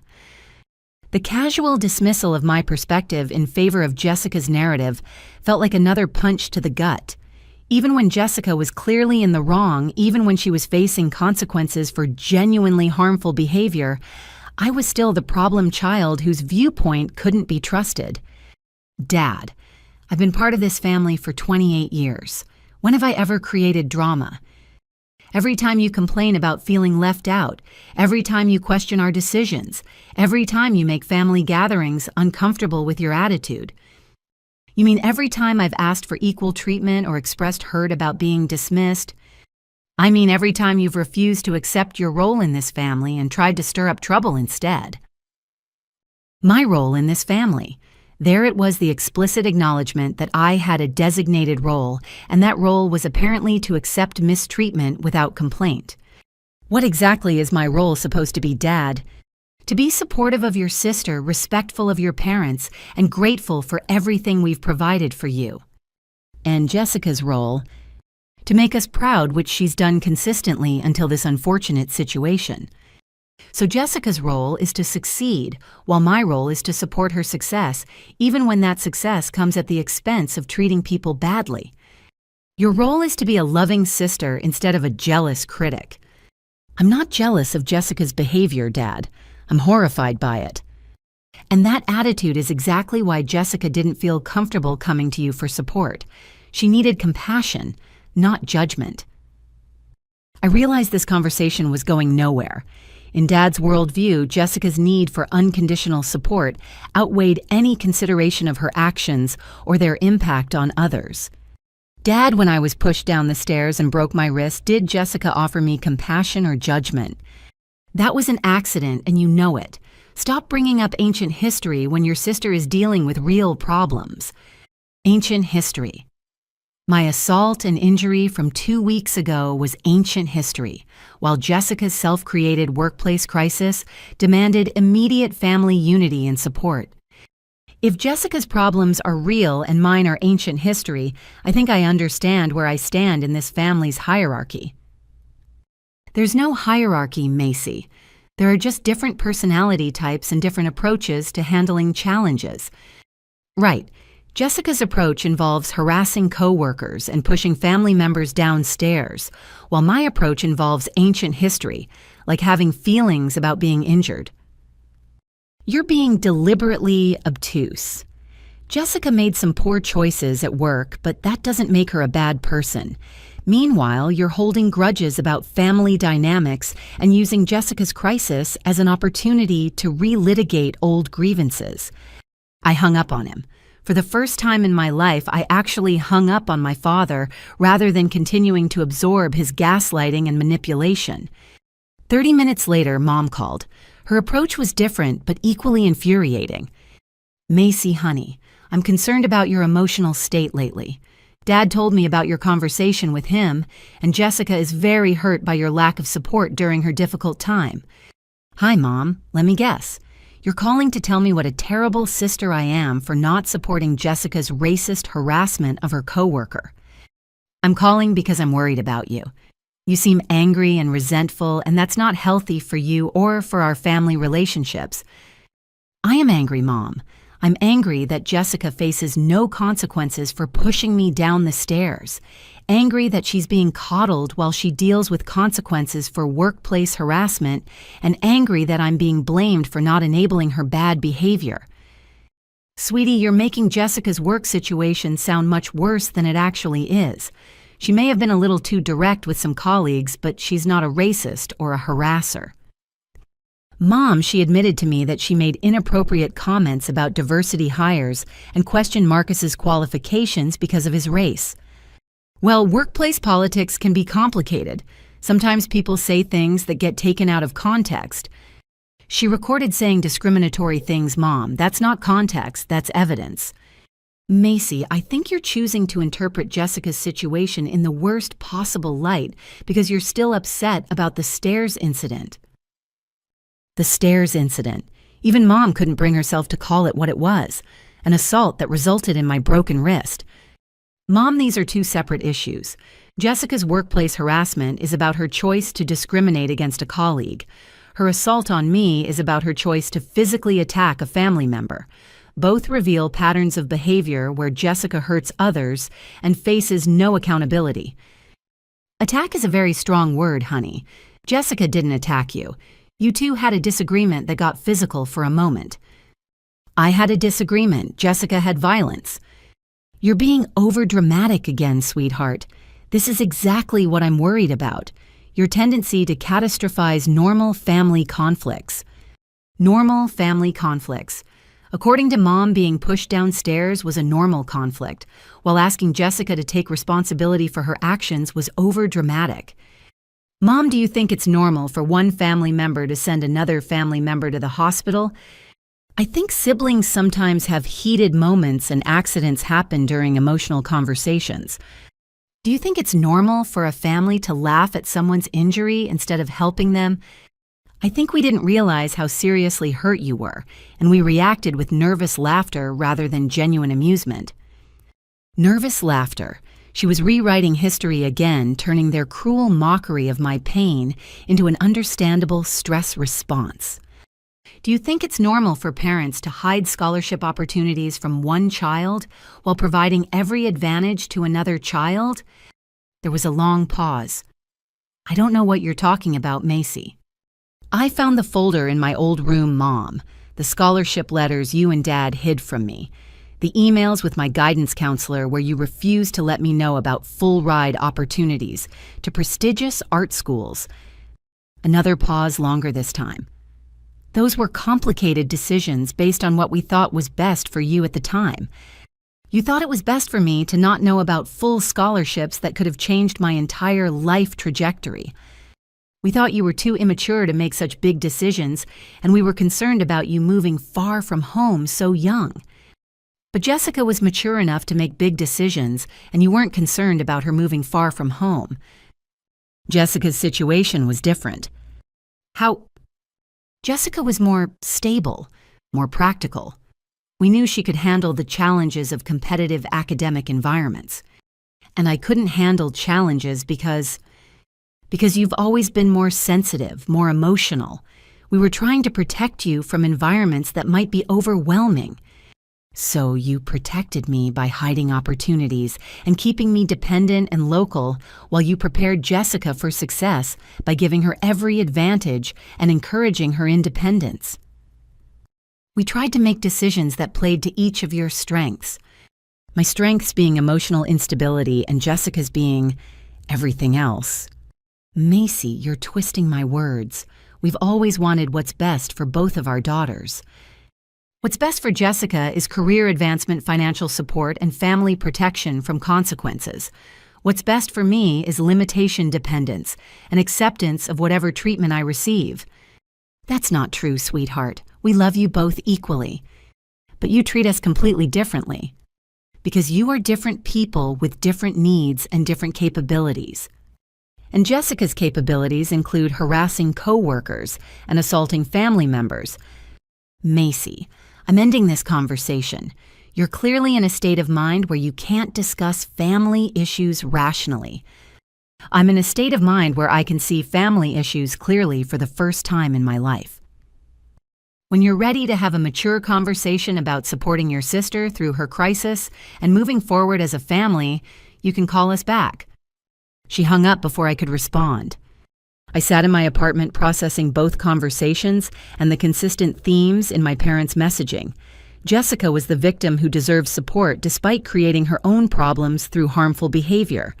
I was the problem who needed to provide that support despite being the actual victim of Jessica's violence.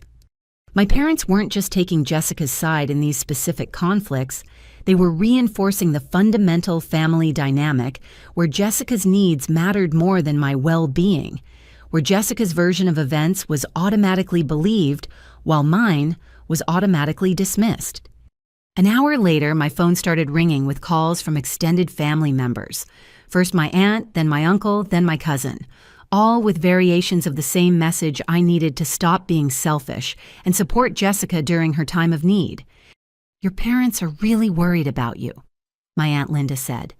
"They think you might need professional help to deal with your anger and resentment toward Jessica. Did they mention that Jessica pushed me down the stairs and broke my wrist 2 weeks ago? They said you had some kind of accident during a family disagreement, but Macy, that's not what this is about. Jessica is facing a divorce and potential job loss. She needs her family's support right now." Did they mention that Jessica is facing job loss because she was harassing a coworker based on his race? They said there was some kind of workplace misunderstanding that's being blown out of proportion by overly sensitive people. Overly sensitive people, the same language Mom used to describe my reactions to family mistreatment, was now being applied to Jessica's harassment victim. My uncle called with a slightly different approach. "Macy, I don't know what's going on with you and your sister, but your parents are good people who raised 2 daughters the best they could. It's time to let go of childhood grievances and be there for family when they need you." "Uncle Frank, this isn't about childhood grievances. This is about Jessica facing consequences for workplace discrimination and domestic violence, while I'm being pressured to pretend those things didn't happen." Workplace discrimination, domestic violence. Macy, those are very serious accusations that don't match the situation your parents described. What situation did they describe? Office politics getting out of hand and a sibling disagreement that resulted in a minor accident. Office politics and minor accidents. My parents were systematically reframing Jessica's harmful behavior as innocent misunderstandings while recruiting family members to pressure me into compliance. By the end of the day, 6 different relatives had called to express concern about my attitude and mental state. None of them had been told the truth about Jessica's behavior. All of them had been given sanitized versions that made me look like the unreasonable family member who was attacking Jessica during her time of need. The coordinated nature of the calls made it clear that my parents had reached out to our entire extended family network with a carefully crafted narrative designed to isolate me and build support for Jessica. In their version of events, Jessica was an innocent victim of workplace politics and marital problems who deserved family support. I was an unstable, resentful sister who was using Jessica's crisis as an opportunity to air imaginary grievances about childhood favoritism. I realized that challenging the family's golden child had triggered a full defensive mobilization designed to protect the existing power structure. Jessica could harass coworkers and assault family members, but I couldn't question her behavior without being labeled as mentally unstable. The message was clear: get back in line, resume my role as supportive family scapegoat, and stop threatening the system that had protected Jessica's bad behavior for decades. But for the first time in my life, I wasn't willing to accept that message. It was time to document everything and prepare for war. After spending an entire day fielding phone calls from relatives who had been fed distorted versions of recent events, I realized that my family's gaslighting campaign was more coordinated and malicious than I had ever imagined. They weren't just dismissing my perspective. They were actively working to undermine my credibility and isolate me from potential support. That evening, I sat down with a notebook and started writing down everything I could remember about the past 2 weeks, starting with Christmas morning. I documented times, dates, exact quotes when I could remember them, and the names of everyone present during key conversations. The process was more painful than I had expected. Seeing the pattern of abuse laid out chronologically made it impossible to dismiss or minimize what had happened, but it also gave me a sense of clarity and purpose I had never felt before. I remembered Patricia's advice about reality testing and boundary setting. If I was going to challenge my family's narrative about me being unstable and dramatic, I needed evidence to support my version of events. The next morning, I went to the electronics store and bought a small digital recorder that I could carry discreetly. If my family continued their pattern of gaslighting and manipulation, I wanted proof of what was actually being said versus what they later claimed they had said. I also started saving every text message, email, and voicemail from family members instead of deleting them immediately. For years, I had been in the habit of getting rid of hurtful communications quickly to avoid dwelling on them. Now I realized that pattern had prevented me from seeing the scope and consistency of their emotional abuse. My phone was already full of evidence from the past week alone. Text messages from Jessica calling me selfish and unsupportive. Voicemails from Mom expressing concern about my mental health. Emails from Dad about my attitude problems and need for perspective. Reading them all together, I could see how my family used mental health concerns as a weapon against me. Anytime I challenged their behavior or expressed hurt about their treatment, they responded by questioning my psychological stability rather than addressing the content of my complaints. I called Patricia and scheduled an emergency session to discuss what was happening. This is a very common response when the family scapegoat starts setting boundaries, she explained after I described the coordinated phone campaign. The system is designed to maintain itself, so when you stop playing your assigned role, everyone else mobilizes to force you back into compliance. But they're telling people I'm having a mental breakdown. My own relatives are calling to suggest I need psychiatric help. That's also typical. Dysfunctional families often pathologize the member who points out problems rather than addressing the dysfunction itself. It's easier to label you as crazy than to admit they've been mistreating you. Patricia pulled out another book and showed me a chapter about whisper campaigns in narcissistic family systems.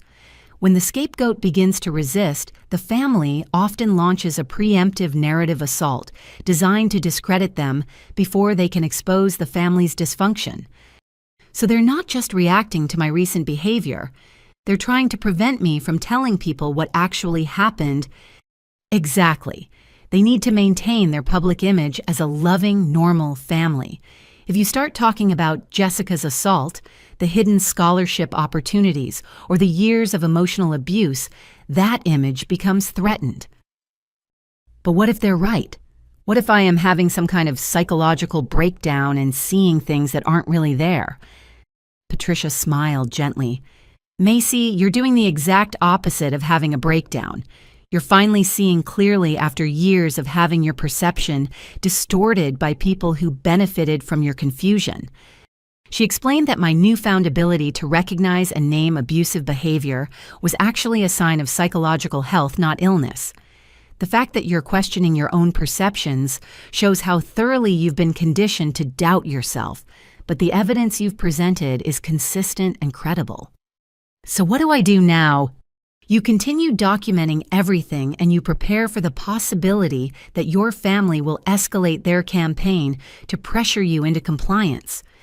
Patricia was right about the escalation. That afternoon, Mom showed up at my apartment unannounced with my Aunt Linda and my cousin Sarah.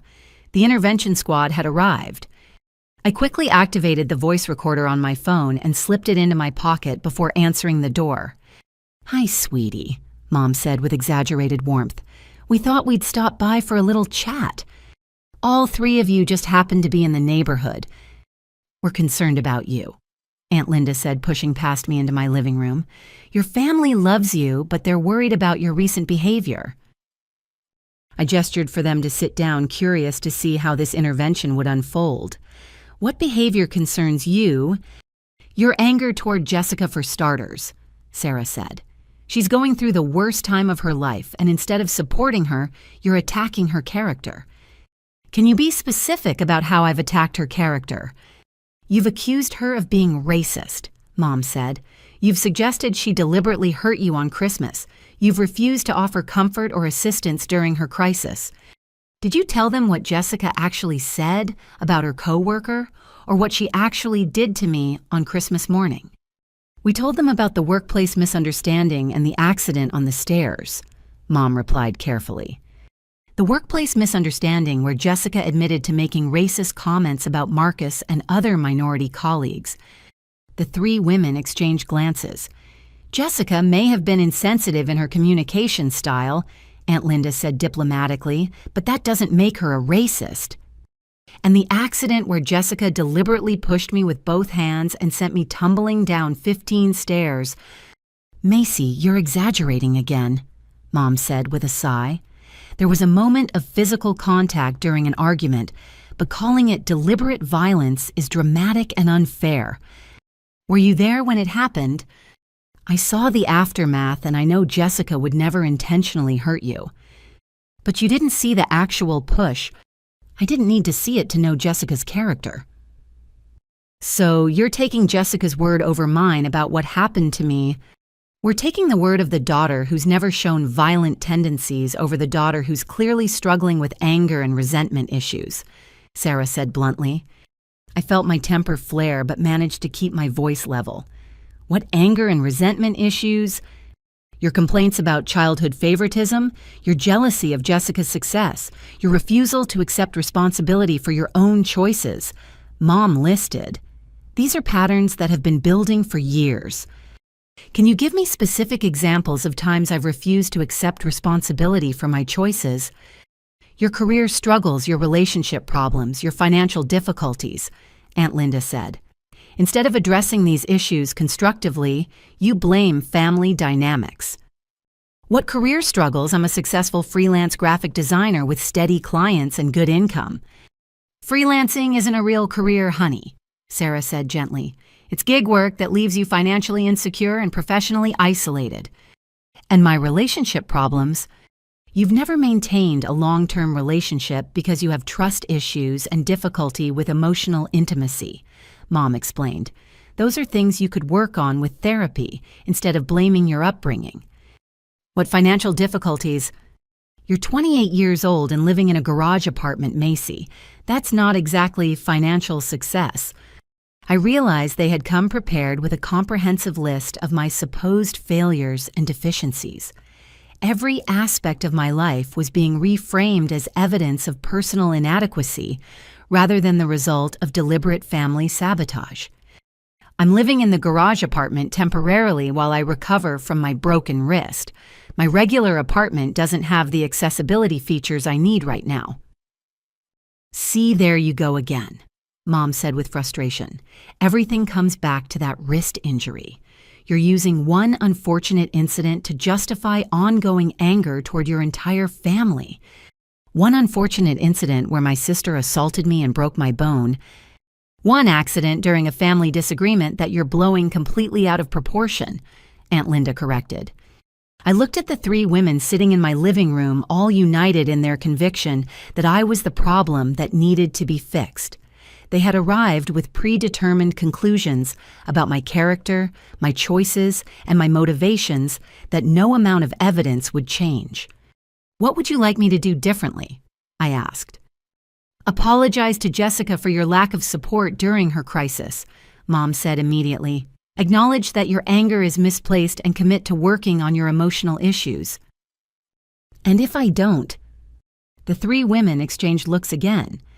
Macy, this family has been very patient with your behavior over the years, Sarah said carefully. But patience has limits. What does that mean?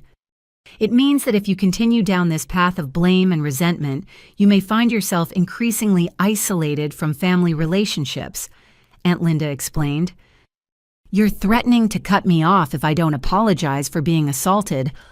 We're explaining the natural consequences of choosing anger over forgiveness and family harmony, Mom said. Family harmony that requires me to pretend Jessica didn't break my wrist. Family harmony that requires you to let go of grudges and focus on healing relationships instead of assigning blame. I realized this intervention was actually an ultimatum disguised as a concern visit. Submit to the family narrative about my deficiencies and Jessica's innocence, or face complete social isolation from the only support system I had ever known. I need some time to think about everything you've said. Of course, sweetheart, Mom said, standing up. Take all the time you need, but remember that Jessica is dealing with real problems right now and she needs her family's love and support. After they left, I listened to the recording of our conversation. Hearing their coordinated message strategy played back confirmed that this wasn't spontaneous concern from worried relatives. This was a calculated campaign designed to break down my resistance and force me back into compliance with family dysfunction. I spent the rest of the evening transcribing the recording and adding it to my growing documentation file. For the first time in my life, I had proof of how my family operated when they thought I was becoming a problem that needed to be managed. The evidence was disturbing but also empowering. I wasn't imagining their gaslighting tactics or misremembering their attempts to undermine my reality. I had recordings, text messages, and written documentation that proved everything I was experiencing. Patricia had been right about preparation being necessary. My family was escalating their pressure campaign, and I needed to be ready for whatever came next.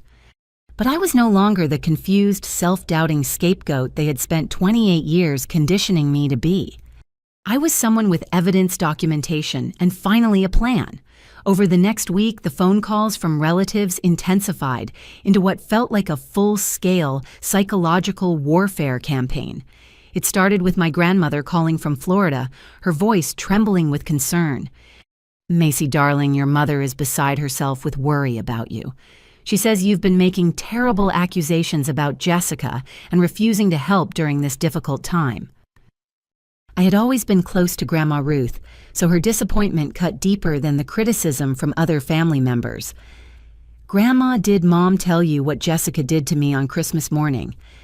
She said you had some kind of accident during a family disagreement, but sweetheart, holding grudges isn't good for your soul. Jessica is suffering right now and family needs to stick together." What exactly did Mom tell you about Jessica's situation at work? That some ambitious co-worker is trying to sabotage her career with false accusations. It's terrible what people will do when they're jealous of others' success. False accusations. Even my grandmother, who lived 1,000 miles away, had been fed the sanitized version where Jessica was an innocent victim rather than someone facing consequences for discriminatory harassment. Grandma Jessica admitted to me that she made racist comments about her colleague. She's not being falsely accused. She's facing accountability for her own actions. There was a long pause. "Macy, honey, that doesn't sound like the Jessica I know. She's always been such a sweet, thoughtful girl." People can be sweet to family while being cruel to others. "I think you might be misunderstanding what Jessica told you. Sometimes when people are stressed, they say things that come out wrong but don't reflect their true character." I realized that even with direct information about Jessica's confession, my grandmother was choosing to interpret it in a way that preserved Jessica's image as the sweet, perfect granddaughter. "Grandma, what would it take for you to believe that Jessica did something wrong?" "Oh, sweetheart, this isn't about right and wrong. This is about forgiveness and family loyalty. Even if Jessica made some mistakes, the loving thing to do is support her through the consequences." "And what about support for me after she broke my wrist?" "Accidents happen, darling. The important thing is not letting unfortunate incidents damage family relationships permanently." After hanging up with Grandma Ruth, I felt emotionally drained. If I couldn't get through to the family member who supposedly loved me unconditionally, how could I expect anyone else to see the truth? But the calls kept coming. My cousin Mark called from college to lecture me about family responsibility. "Dude, I don't know what's going on with you, but Jessica's always been cool to me. Maybe you're seeing things that aren't there because you're jealous of her success." My Aunt Carol called to share her own experience with workplace politics. "Honey, I've been in corporate environments for 20 years, and these harassment allegations are often just misunderstandings that get blown out of proportion by overly sensitive HR departments. My Uncle Tom called with a more direct approach. Macy, your parents have given you everything, and Jessica has always been a good sister to you. This attitude you've developed is ungrateful and destructive. You need to get your priorities straight.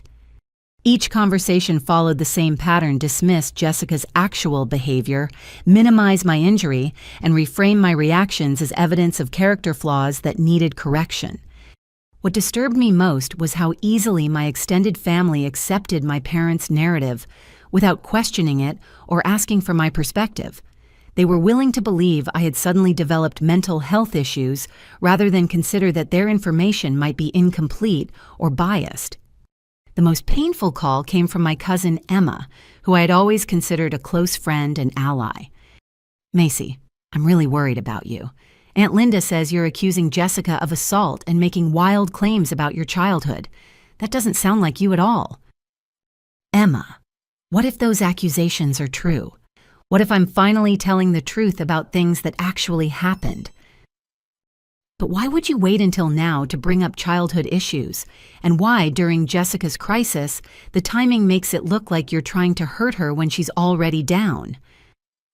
Maybe I'm bringing it up now because I finally have language to describe what happened and validation that it wasn't normal. Or maybe you're having some kind of breakdown and seeing connections that aren't really there. Have you considered talking to someone professional about these feelings? Everyone wanted me to seek professional help, but not because they thought I needed support for dealing with trauma. They wanted me medicated or therapized back into compliance with family dysfunction. I am talking to someone professional, Emma, and she says my family's behavior matches patterns of systematic emotional abuse. Macy, that's a really serious accusation. Are you sure this therapist isn't putting ideas in your head? Sometimes these counselors see abuse where there's just normal family dysfunction. Normal family dysfunction. Even Emma was willing to acknowledge that our family was dysfunctional, but only in ways that didn't require anyone to take responsibility for harmful behavior.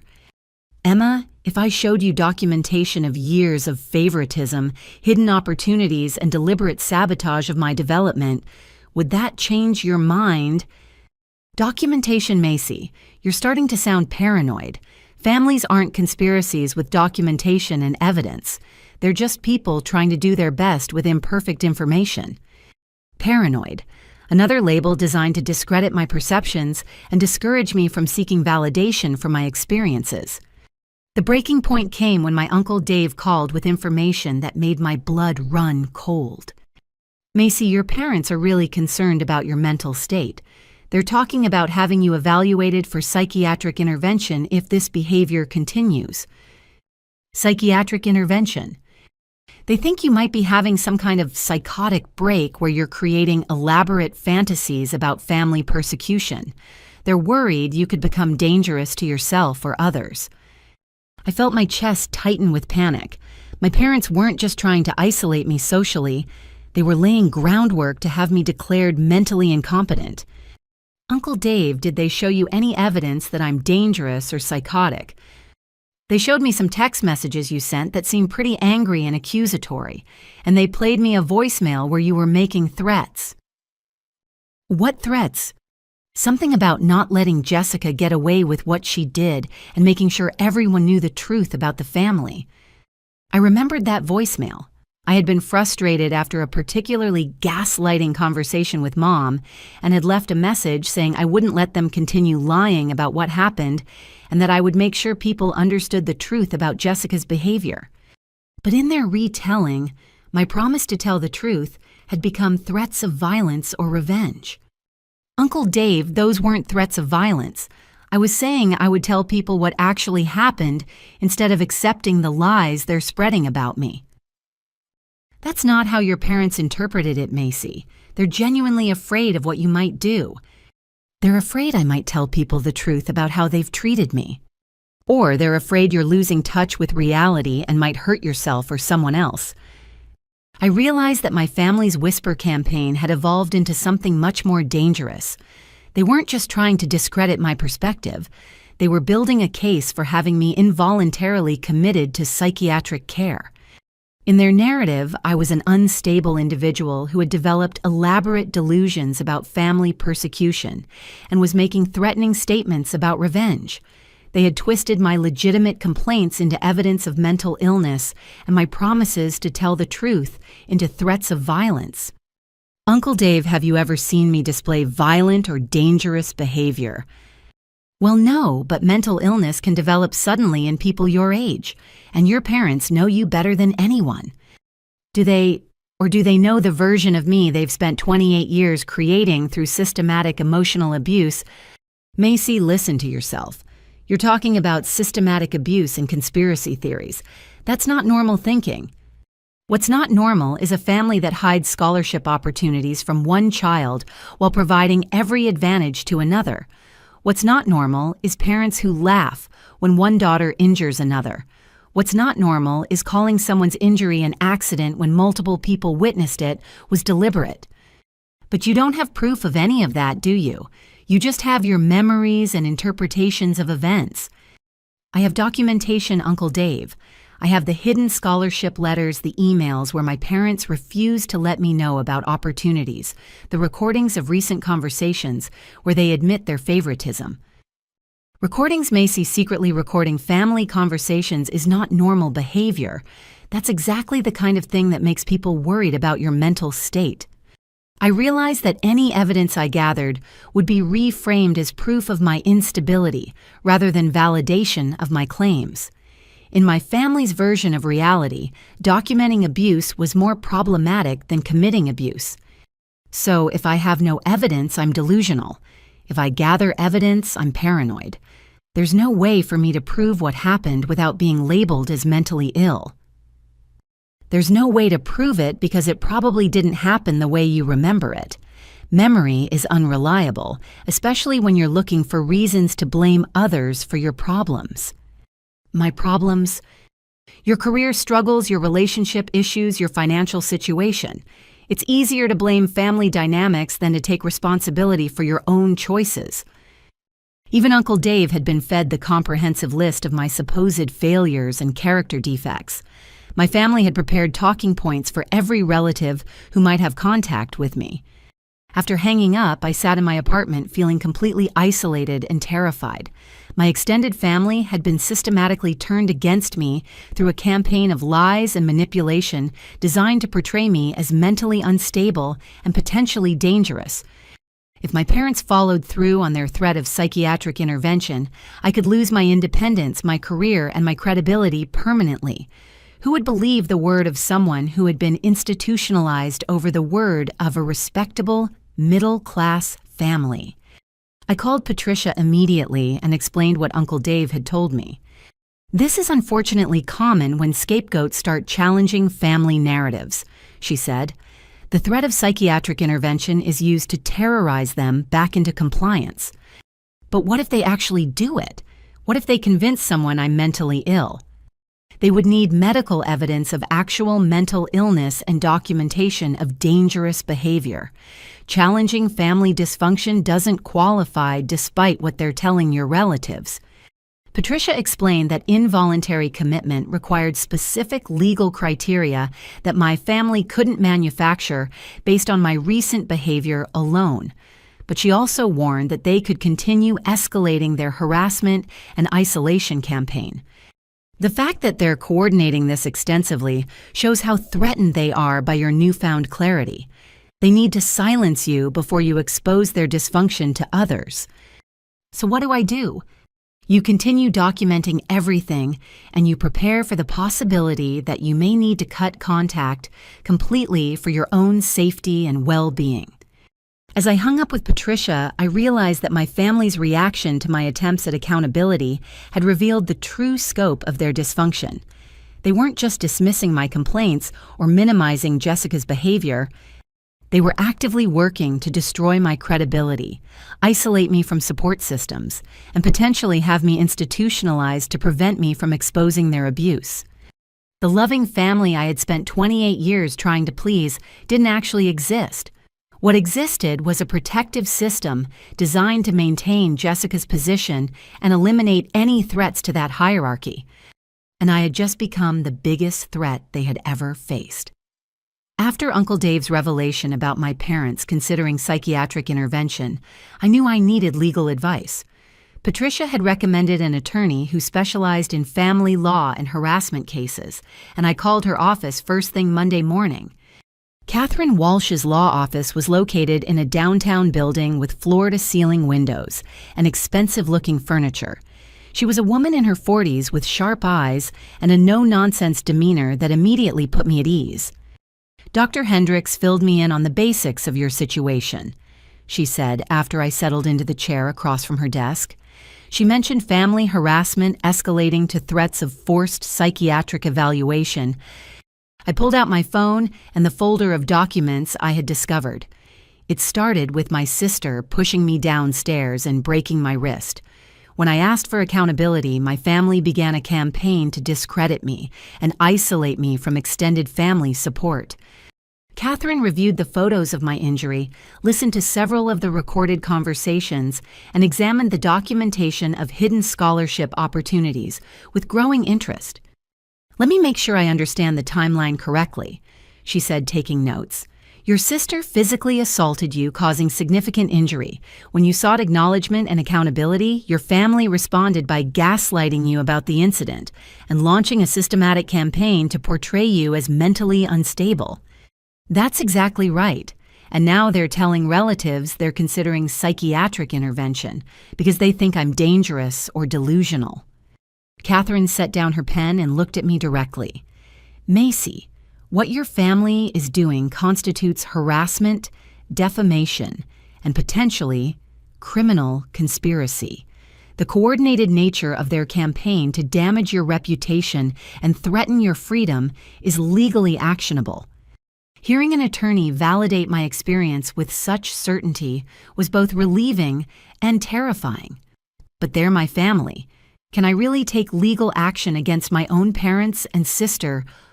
Family relationships don't exempt people from laws against harassment, assault, and defamation. Your sister's physical attack was criminal assault. Your family's response has been systematic psychological abuse designed to coerce you into silence. Catherine explained that I had several legal options ranging from restraining orders to criminal charges to civil lawsuits for damages. "The recordings you've made are particularly valuable because they document the gaslighting and manipulation in real time. Most victims of family abuse don't have this kind of evidence." She played back one of the conversations where Mom explicitly stated that Jessica's needs were more important than my injury, then another where Dad dismissed my assault as ancient history while demanding I support Jessica's workplace crisis. These recordings show a clear pattern of prioritizing the perpetrator over the victim and using emotional manipulation to maintain that dynamic. A judge would find this deeply concerning. But what about their claims that I'm mentally unstable? They're telling people I'm making up elaborate persecution fantasies.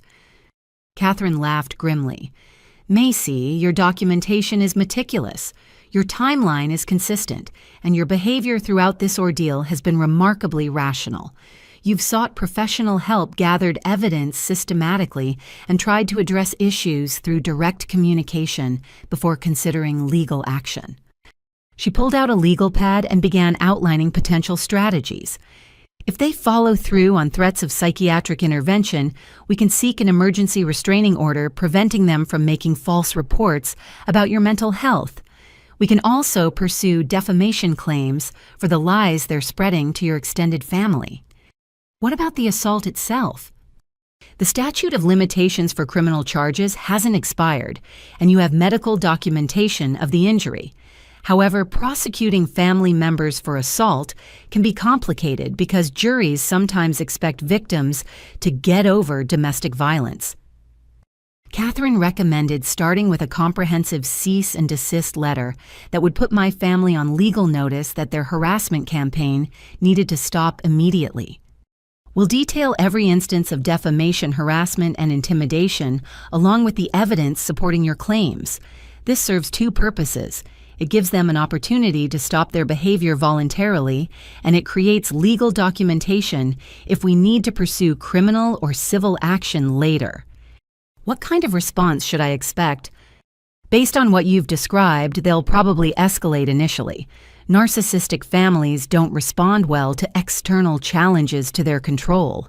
But the legal consequences of continued harassment are severe enough that most people eventually back down.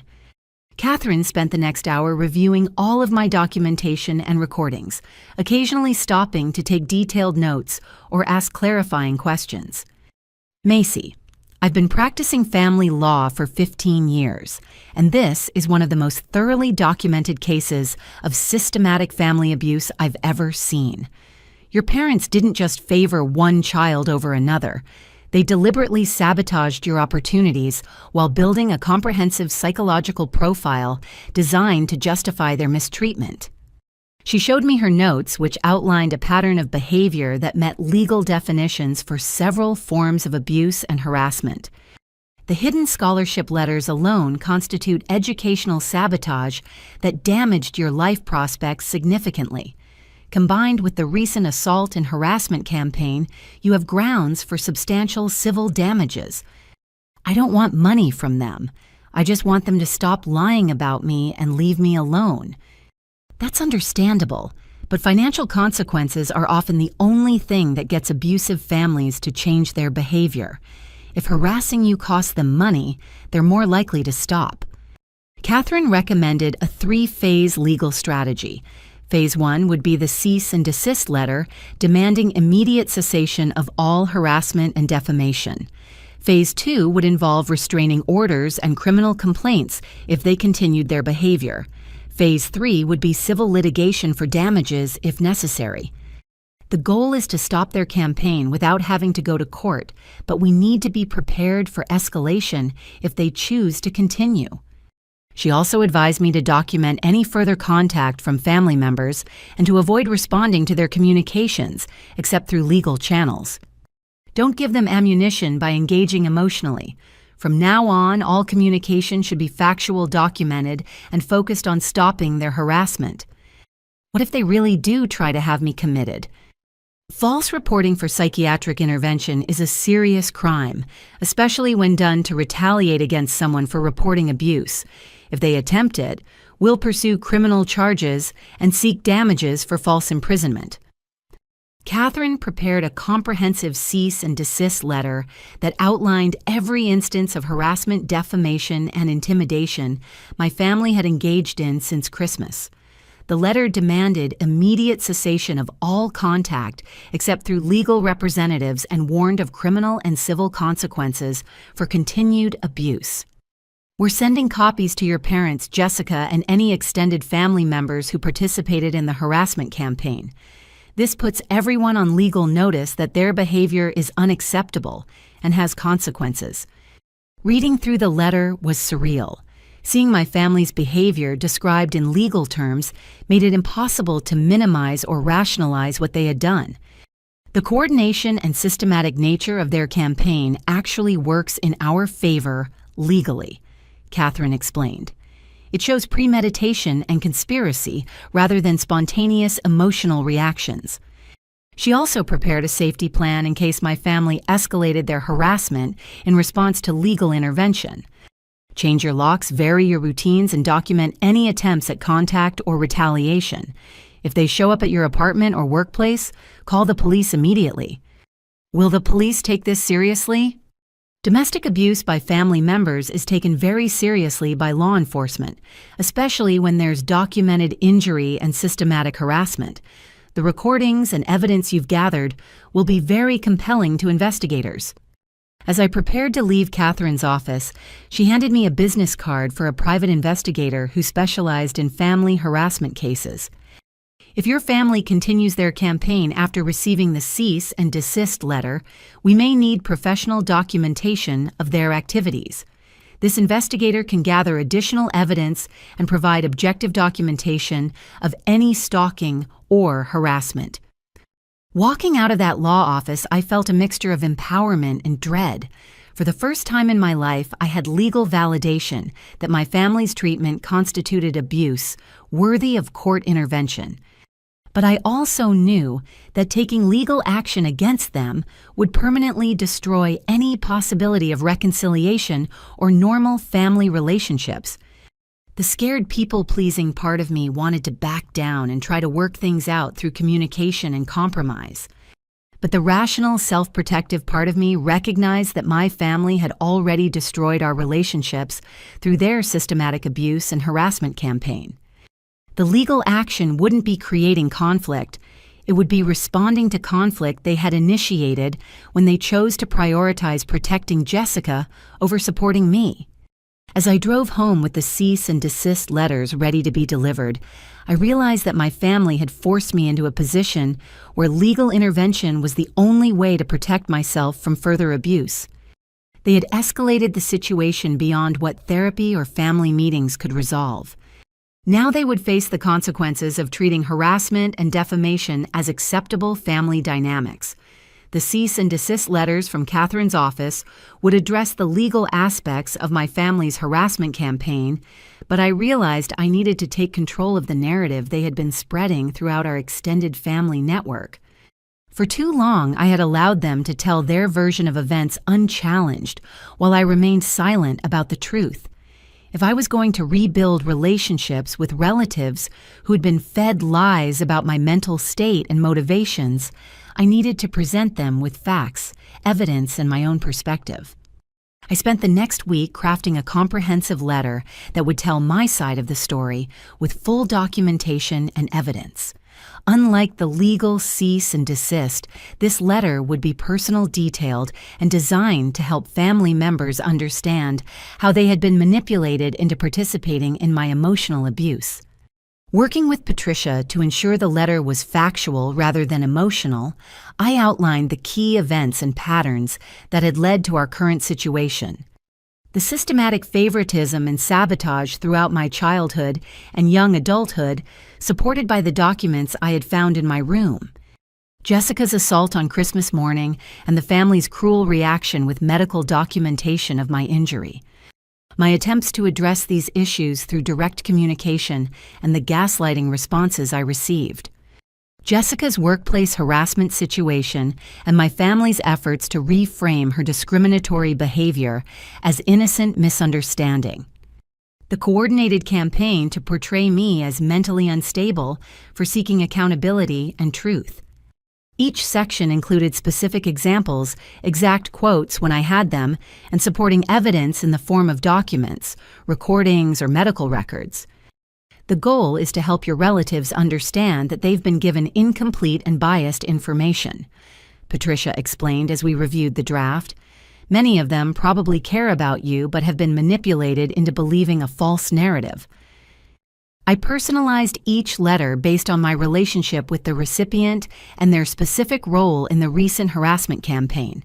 For relatives who had called to lecture me about family loyalty, I included examples of how my loyalty had been exploited, while Jessica's bad behavior was protected. For those who had questioned my mental health, I provided evidence of my stability and rationality, including professional validation from Dr. Martinez and Patricia. For those who had dismissed my complaints as ancient grudges, I included documentation showing that the favoritism and sabotage were ongoing and systematic, rather than isolated childhood incidents. The most difficult letter to write was the one to Grandma Ruth. She had always been a source of unconditional love in my life, and I hoped that presenting her with complete information might restore our relationship. Dear Grandma Ruth, I began, I know Mom and Dad have told you I'm having mental health problems and making wild accusations about the family. I understand why you're concerned, and I want to share the complete picture with you so you can make informed decisions about our relationship. I included copies of my childhood report cards and the hidden scholarship letters, knowing that Grandma Ruth had always been proud of my academic achievements and would be horrified to learn that my parents had sabotaged my educational opportunities. I found these documents in my childhood bedroom. As you can see, I was offered full scholarships to prestigious art schools, but Mom and Dad hid these opportunities from me while telling everyone I wasn't scholarship material. They made me believe I wasn't good enough for advanced education while actively preventing me from pursuing it. The letter to my cousin Emma was equally important because she had been one of my closest family relationships before the recent crisis. Emma, you said my accusations sounded paranoid and asked why I was bringing up childhood issues now. I'm bringing them up now because I finally have evidence that what I experienced wasn't normal sibling rivalry or unconscious favoritism. It was deliberate, systematic emotional abuse designed to keep me in a subordinate role while elevating Jessica. I included the recordings of recent conversations where my parents explicitly stated their preference for Jessica and their belief that I deserved less consideration and support. These recordings were made during conversations where I tried to address Jessica's assault and my family's response. As you can hear, they don't deny their favoritism. They justify it by claiming Jessica is naturally superior and more deserving of family resources. For relatives who lived far away and had limited direct contact with our immediate family, I provided context about the dynamics they might not have witnessed. You may not have seen the day-to-day differences in how Jessica and I were treated because they were more subtle during family gatherings and public events, but the evidence shows a consistent pattern of providing Jessica with every advantage while systematically undermining my opportunities and self-confidence. Each letter concluded with a request for fair consideration of the evidence and an explanation of why I was sharing this information. I'm not asking you to take sides or cut contact with other family members. I'm asking you to consider that the person you've known for my entire life wouldn't suddenly develop elaborate persecution fantasies without cause. The evidence speaks for itself about what actually happened and why I'm finally speaking up about it. I also included information about how they could verify my claims independently. If you have doubts about anything I've shared, please feel free to contact Dr. Martinez at Mercy General Hospital or Dr. Hendricks at the Family Wellness Center. Both professionals have reviewed this evidence and can confirm that my perceptions and reactions are consistent with someone who has experienced systematic family abuse. The final paragraph of each letter addressed the elephant in the room: why I was sending documentation to extended family about private family matters. I'm sharing this information because my parents have told many of you that I'm having mental health problems and making false accusations. They've asked you to pressure me to apologize to Jessica and accept their version of events. I have a right to defend myself against these lies with truth and evidence. Preparing 15 personalized letters with supporting documentation was exhausting work, but I felt a sense of purpose and empowerment that I had never experienced before. For the first time in my life, I was taking control of my own narrative instead of allowing others to define me. I arranged for the letters to be delivered via certified mail on the same day, ensuring that all recipients would receive the information simultaneously. This would prevent my parents from calling relatives to provide context or alternative explanations before they could review the evidence. Patricia reviewed the final drafts and confirmed that everything was factual and legally sound. You've created a comprehensive, well-documented presentation of the facts that will be very difficult for anyone to dismiss as mental illness or fabrication, she said. Even if some family members choose to maintain their loyalty to your parents, they won't be able to claim ignorance about what actually happened. Catherine also approved the letters from a legal perspective, confirming that they contain no defamatory statements or inappropriate sharing of confidential information. Everything you've included is either your own experience, documented fact, or information that was shared with you directly. You have every right to defend yourself against false accusations with truth. As I sealed the final envelope, I realized that sending these letters would irrevocably change my relationships with every person who received them. Some relatives might be shocked by the evidence and supportive of my position. Others might be angered by my betrayal of family loyalty and side more strongly with my parents. But regardless of their individual reactions, none of them would be able to continue believing that I was simply a mentally unstable family member making wild accusations without evidence. The truth was documented, witnessed, and about to be revealed. My family's carefully constructed narrative about my character and mental health was about to collide with objective reality. and for the first time in 28 years, I wasn't afraid of that confrontation. I waited until Tuesday morning to deliver the letters, knowing that most of my family members would be at work or busy with their daily routines. The certified mail deliveries were scheduled to arrive between Wednesday and Friday, giving everyone a chance to receive and process the information before any coordinated response could be organized. Wednesday evening, my phone remained ominously quiet. Usually family drama generated immediate phone calls and text messages, but the silence suggested that people were actually taking time to read and consider the evidence I had provided. Thursday morning brought the first response. My cousin Emma called, her voice shaky and uncertain. "Macy, I got your letter yesterday. I've been up all night reading everything and listening to the recordings. I had no idea. I never realized how differently you and Jessica were treated." I felt a surge of hope mixed with anxiety. "What did you think about the evidence?" "The scholarship letters are heartbreaking. I remember you talking about wanting to go to art school, and your parents always said you couldn't afford it. To find out they hid full ride offers from you, that's not just favoritism, that's sabotage." "And the recordings? Hearing your mom say that Jessica's needs matter more than your broken wrist was shocking. I can't believe she actually said those words out loud." Emma paused for a long moment. "Macy, I owe you a huge apology. When Aunt Linda called to say you were having mental health problems, I believed her without question. I should have asked for your side of the story. You couldn't have known. They've been very careful to control the narrative and present themselves as the concerned family dealing with my instability. But that's exactly the problem. I've known you my entire life. You're one of the most rational, stable people I know. The idea that you would suddenly develop elaborate persecution fantasies should have seemed ridiculous to me.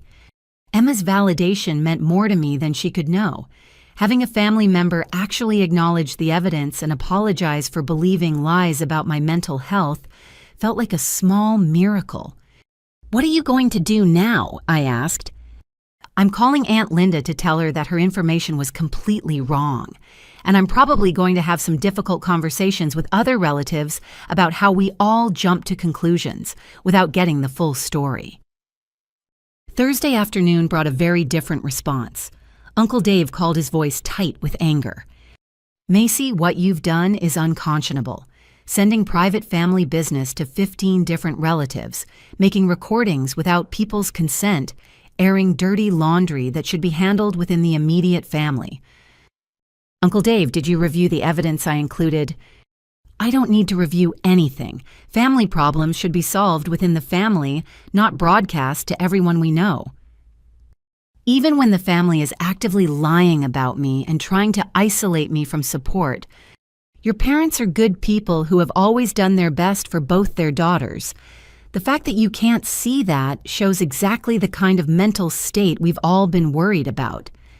I realized that Uncle Dave had decided not to engage with the actual content of my letter, instead focusing on his anger about my decision to challenge the family's authority to define my reality.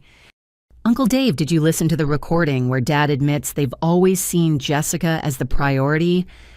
"I don't care what anyone said in the heat of the moment. Actions matter more than words, and your parents' actions have always shown love for both their children." "What about their actions in hiding scholarship opportunities from me while providing every advantage to Jessica? Those were parenting decisions made with your best interests in mind. Parents know their children better than anyone else." The conversation continued for 20 minutes, with Uncle Dave becoming increasingly angry about my betrayal of family loyalty, while refusing to address any of the specific evidence I had presented. Friday brought a flood of responses as more letters reached their destinations. The reactions fell into 3 clear categories: those who were shocked by the evidence and supportive of my position, those who were angry about my disloyalty, but couldn't dispute the facts, and those who simply went silent. My Aunt Carol called to express her horror at the documented sabotage. "Macy, I had no idea your parents hid those scholarship letters from you. That's not just unfair favoritism, that's deliberate sabotage of your future. I'm so sorry we didn't see what was happening." My cousin Mark sent a long text message. "Holy shit, Macy. I listened to those recordings 3 times. Your mom literally said Jessica's emotional needs matter more than your broken bones. That's not normal family conflict. That's psychological abuse. I can't believe I called to lecture you about being ungrateful." But others reacted with anger and defensiveness. My Aunt Linda left a furious voicemail. "Macy, what you've done is despicable. Secretly recording family conversations and sending them to everyone is manipulative and vindictive. Your parents are devastated by this betrayal, and Jessica is humiliated. You should be ashamed of yourself." The most painful response came from Grandma Ruth, who called Friday evening sounding confused and heartbroken. "Macy, sweetheart, I don't understand what's happening with our family. These letters you sent with all these documents and recordings, it's like reading about strangers instead of the people I've loved for decades. Grandma, I know it's a lot to process, but these are the same people. You're just seeing aspects of their behavior that they've hidden from you. But why would your parents hide scholarship opportunities from you? Why would they treat you so differently from Jessica? It doesn't make sense to me." It doesn't make sense because it's not rational or fair behavior, but the evidence shows it happened. I just can't believe that my own daughter and son-in-law would deliberately hurt one of their children while favoring the other. There must be some explanation, some context I'm missing. What context would justify hiding full-ride scholarships from your child while telling them they're not good enough for higher education? Grandma Ruth was quiet for a long time. "I don't know, honey. I just don't know what to think anymore." The silence from my parents and Jessica was deafening. Usually any family conflict prompted immediate phone calls from them to manage the narrative and maintain control. But 3 days after the letters were delivered, I hadn't heard a word from any of the 3 people who had been orchestrating the harassment campaign against me. That silence told me they were scrambling to figure out how to respond to evidence that couldn't be dismissed or explained away. On Saturday morning, I got my answer. Catherine called to inform me that her office had received a call from an attorney representing my parents and Jessica. "They're threatening to sue you for invasion of privacy defamation and intentional infliction of emotional distress," Catherine said. "It's exactly the kind of response I expected from people who are cornered and desperate. Can they actually sue me for telling the truth with evidence? They can file a lawsuit, but they won't win it. Everything you included in your letters was either your own experience, documented fact, or conversations you were party to. Truth is an absolute defense against defamation, and you have extensive evidence supporting everything you claimed." Catherine explained that the threat of legal action was likely a bluff designed to intimidate me into backing down and apologizing. The last thing they want is a public legal proceeding where all of this evidence would be presented in court. They're hoping you'll be scared enough to retreat and let them control the narrative again. What should I do? Nothing. Let them file their lawsuit if they want to. Discovery would be very interesting, and they know it. The fact that my family had immediately turned to legal threats rather than trying to address or explain the evidence told me everything I needed to know about their guilt and desperation.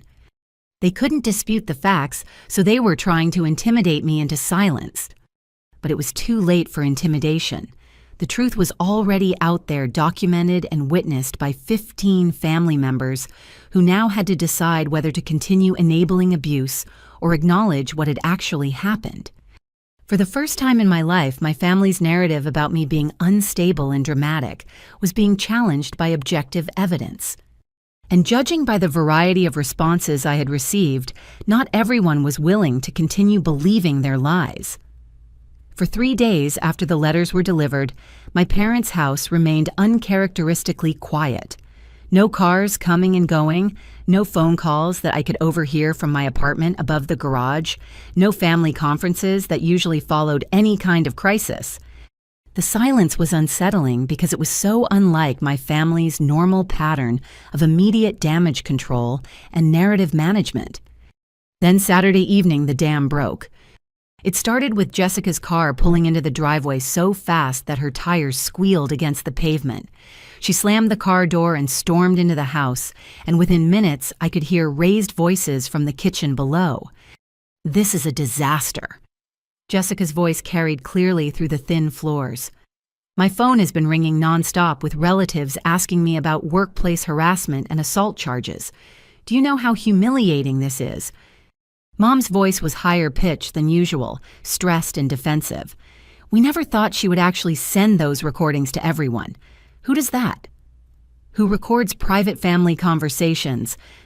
Someone who's been systematically gaslit and needed evidence to prove she wasn't imagining things," I muttered to myself, unable to resist the irony. Dad's voice joined the conversation gravelly with anger. "This is exactly what we were worried about. She's completely lost perspective, and now she's trying to destroy our family's reputation out of spite." "It's not spite," Jessica snapped. "It's worse than that. She's playing victim and making herself look sympathetic while making us look like monsters. Some of these relatives actually believe her version of events." I crept closer to the heating vent that allowed sound to travel between floors, fascinated by this unguarded conversation about their reaction to being exposed. "Emma called me yesterday." Jessica continued, her voice becoming more agitated. "She actually had the nerve to ask me to explain the recordings where you said my needs mattered more than Macy's broken wrist. How do I explain that?" "You tell her that conversation was taken out of context," Mom replied immediately. "Macy recorded us during emotional moments and edited out important context that would explain our responses." "Mom, those recordings aren't edited. They're full conversations that show exactly how we talked about her injury and her feelings." "Well, then you tell Emma that private family conversations aren't meant to be shared with the world, and Macy violated our trust by recording us without permission." I was amazed by how quickly Mom pivoted to attacking my methods rather than addressing the content of what had been recorded. Dad's voice cut through their argument. "The bigger problem is how to handle the extended family situation. Half of them are calling to express concern about our parenting, and the other half are angry about Macy airing family business publicly." "Which relatives are expressing concern?" Jessica asked, and I could hear the worry in her voice. "Ruth was very upset about the scholarship letters," Mom admitted reluctantly. "She couldn't understand why we wouldn't want Macy to have those opportunities." "What did you tell her?" "I told her that we knew Macy better than some guidance counselor, and we made decisions based on what was best for her emotional and psychological development." "And she bought that?" There was a pause before Dad answered. "She said she needed time to think about everything." "Time to think about everything," Jessica repeated with bitter laughter. "That's code for I can't defend what you did, but I don't want to call you abusive parents directly." I was struck by Jessica's ability to accurately interpret Grandma Ruth's diplomatic response while remaining completely blind to the implications for her own behavior. "The worst part is Marcus from my office," Jessica continued. "Someone sent him copies of Macy's letter, probably Emma or one of the cousins who knows people in the city. Now he's talking about expanding his harassment complaint to include character evidence about my treatment of family members." Mom gasped audibly. "How could family business affect your workplace situation?" "Because it shows a pattern of discriminatory behavior and lack of empathy for people I see as inferior," Jessica said with surprising self-awareness. "If I treat my own sister like garbage, it supports Marcus's claims about how I treat minority colleagues." "You don't treat Macy like garbage," Dad protested. "You two have normal sibling conflicts that Macy blows out of proportion." "Dad," I pushed her down a flight of stairs and broke her wrist. Then I made jokes about her injury while she cooked Christmas dinner with one hand. If that's not treating someone like garbage, what is? I froze at this admission. For the first time since Christmas morning, Jessica was acknowledging the reality of what she had done without minimizing or justifying it. "That was an accident during an argument," Mom said quickly. "No, it wasn't," Jessica replied flatly. "I was angry and I pushed her hard enough to send her tumbling down 15 steps. It wasn't an accident, it was assault. And now there's documented proof that I did it and you all laughed about it afterward." "Jessica, "You cannot say things like that." Dad's voice was urgent and frightened. "If anyone hears you admitting to assault, it could have legal consequences." "Anyone Dad Macy already has medical records of her injury and recordings of us discussing it. The legal consequences already exist whether I admit it or not." Mom's voice became pleading. "Sweetheart, you're under enormous stress with the divorce and work situation. You're not thinking clearly about family dynamics." "I'm thinking clearly for the first time in years," Jessica shot back. "Do you want to know what Marcus said when he saw Macy's documentation? He said it explained a lot about my entitled behavior and my belief that I could treat people badly without consequences. Marcus is trying to manipulate you into feeling guilty about normal family relationships," Dad said. "Normal families don't hide scholarship opportunities from one child while providing every advantage to another. Normal families don't laugh when someone gets injured. Normal families don't coordinate harassment campaigns against members who ask for accountability." I could hardly believe what I was hearing. Jessica was not only acknowledging the abuse, but articulating it more clearly than I had ever managed. "You're letting outsiders poison you against your own family," Mom said, her voice breaking slightly. "I'm letting outsiders point out things that should have been obvious all along. We treated Macy like crap for her entire life, and when she finally called us on it, we doubled down and tried to make her look crazy." "We never tried to make her look crazy," Dad protested. "Dad, you told Uncle Dave that she was having a psychotic break and needed psychiatric intervention. You played him edited voicemails to make her sound threatening and dangerous. That's exactly trying to make her look crazy. We were genuinely concerned about her mental state." "No, you were genuinely concerned about protecting yourselves from accountability, and now it's backfired because everyone can see the evidence of what actually happened." The conversation continued for another hour with Jessica, surprising me by consistently defending the accuracy of my documentation, while Mom and Dad tried various strategies to minimize or recontextualize the evidence. "The question now is what we're going to do about it," Jessica finally said. "Do about what?" Mom asked. "About the fact that we systematically abused Macy for 28 years, and she has comprehensive documentation proving it." "We did not systematically abuse anyone," Dad said firmly. "Dad, we have recordings of you saying Macy deserves less consideration than me because she's the difficult child. We have documents showing you hid life-changing opportunities from her. We have evidence that you coordinated a campaign to discredit her when she asked for accountability. What would you call that?" "I would call it a family trying to manage a difficult situation with an unstable family member. By lying to everyone we know and threatening to have her committed, by protecting the family from someone who was clearly having emotional problems and making threats." Jessica laughed bitterly. "The only threat Macy made was to tell people the truth, and apparently that was terrifying enough to justify trying to have her declared mentally incompetent. We never actually tried to have her committed," Mom said defensively. "No, you just threatened it loudly enough that she felt she needed legal protection, which, by the way, she now has." The conversation ended with Jessica leaving as abruptly as she had arrived, slamming the door behind her again. But this time, the silence that followed felt different. For the first time since Christmas morning, someone in my family had acknowledged the truth about our dysfunction without trying to blame me for it.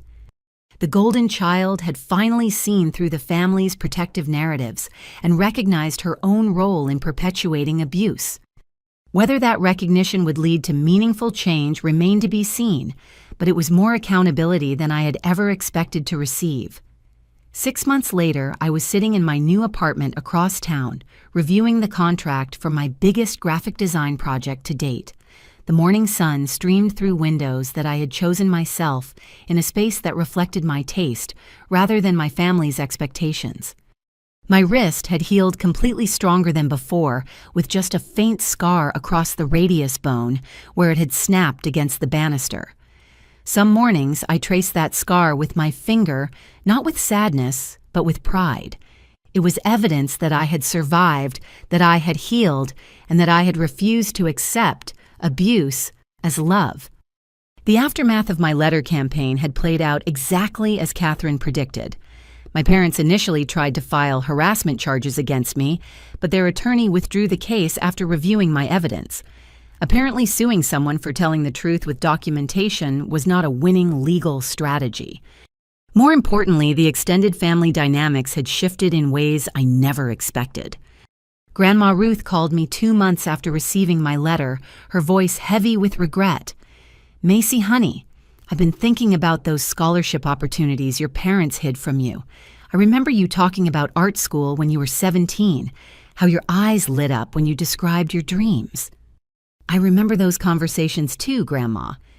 I should have questioned why those dreams suddenly disappeared.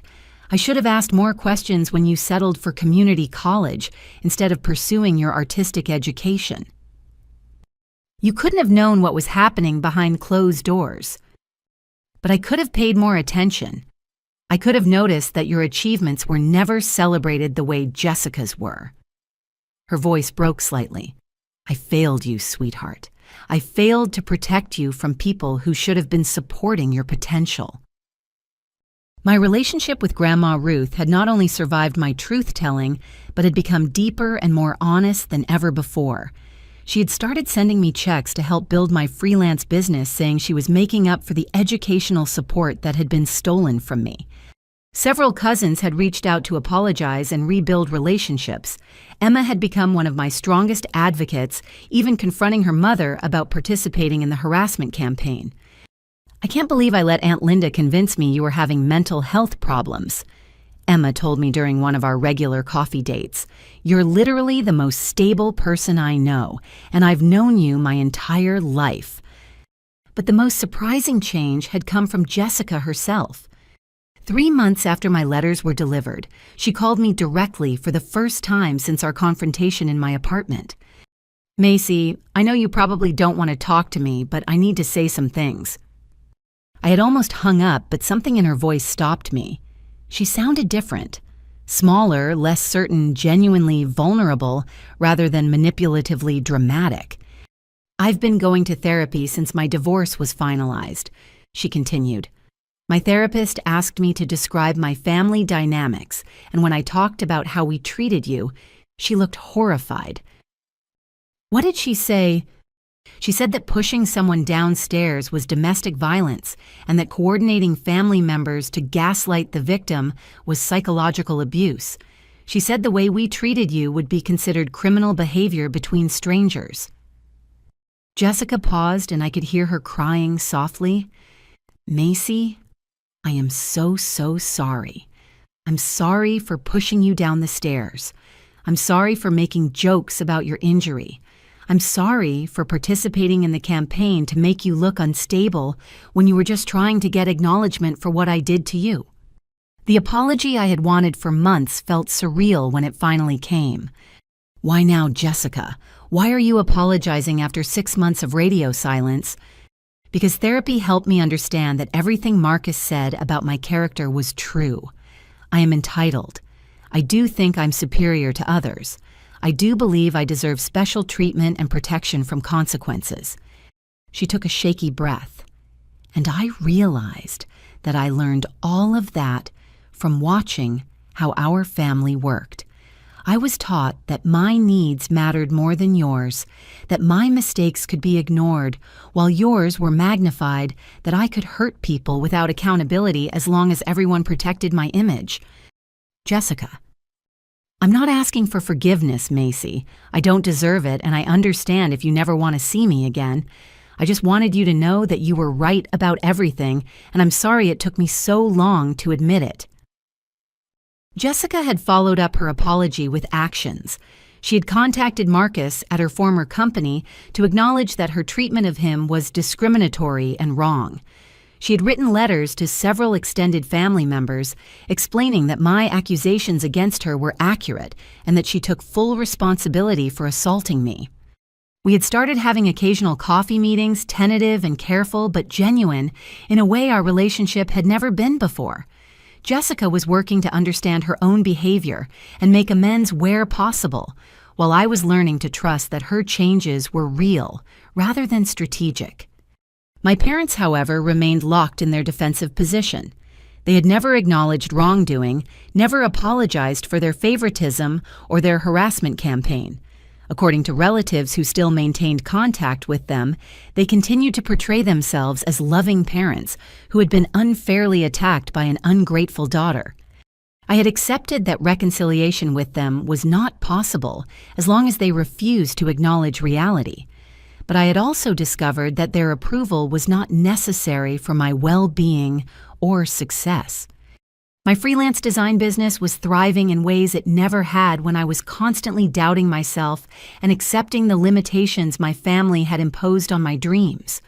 Without their voices in my head, telling me I was too dramatic, too sensitive, too ambitious, I had started pursuing larger projects and more prestigious clients. I had also developed a chosen family of friends who valued and supported me unconditionally.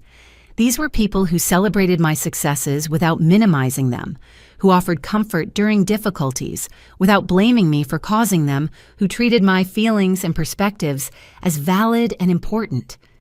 Most importantly, I had learned to trust my own perceptions and advocate for my own needs. The voice in my head that used to constantly question whether I was overreacting or being too sensitive had been replaced by clear self-advocacy and boundary setting. When potential clients tried to take advantage of me professionally, I recognized the red flags immediately and terminated those relationships. When friends displayed the kind of minimizing behavior I had grown up with, I addressed it directly rather than accepting it as normal. I had learned the difference between people who genuinely cared about my well-being and people who needed me to stay small for their own comfort. 3 weeks ago, I had received a call that validated all the work I had done to rebuild my life and career. The admissions director from one of the art schools that had offered me a full scholarship 28 years earlier had tracked me down through my professional website. Ms. Parker, I know this is unusual, but I was reviewing old files and found your portfolio from our 1996 scholarship program. Your work was extraordinary, and we were disappointed when you never enrolled. I never received notification about the scholarship, I explained carefully. That's impossible. We sent multiple letters to your home address and tried calling several times. We held your spot for an entire semester hoping you would contact us. I had explained the situation without going into details about family dysfunction, and the director had been appalled that my educational opportunities had been sabotaged. Ms. Parker, I'd like to offer you something unprecedented. Based on your current professional portfolio and your original talent, we'd like to invite you to join our Master of Fine Arts program with full scholarship support. It's never too late to pursue the education you should have had 20 years ago. I was starting the MFA program in the fall, finally pursuing the artistic education that had been stolen from me decades earlier. At 35, I was older than most of my classmates would be, but I had life experience and perspective that would enrich my artistic development. More importantly, I was pursuing this opportunity as someone who knew her own worth and wouldn't accept limitations imposed by others' insecurities or need for control. As I put the finishing touches on my latest design project, I thought about the journey from that Christmas morning when I lay broken at the bottom of the stairs to this moment of professional success and personal empowerment.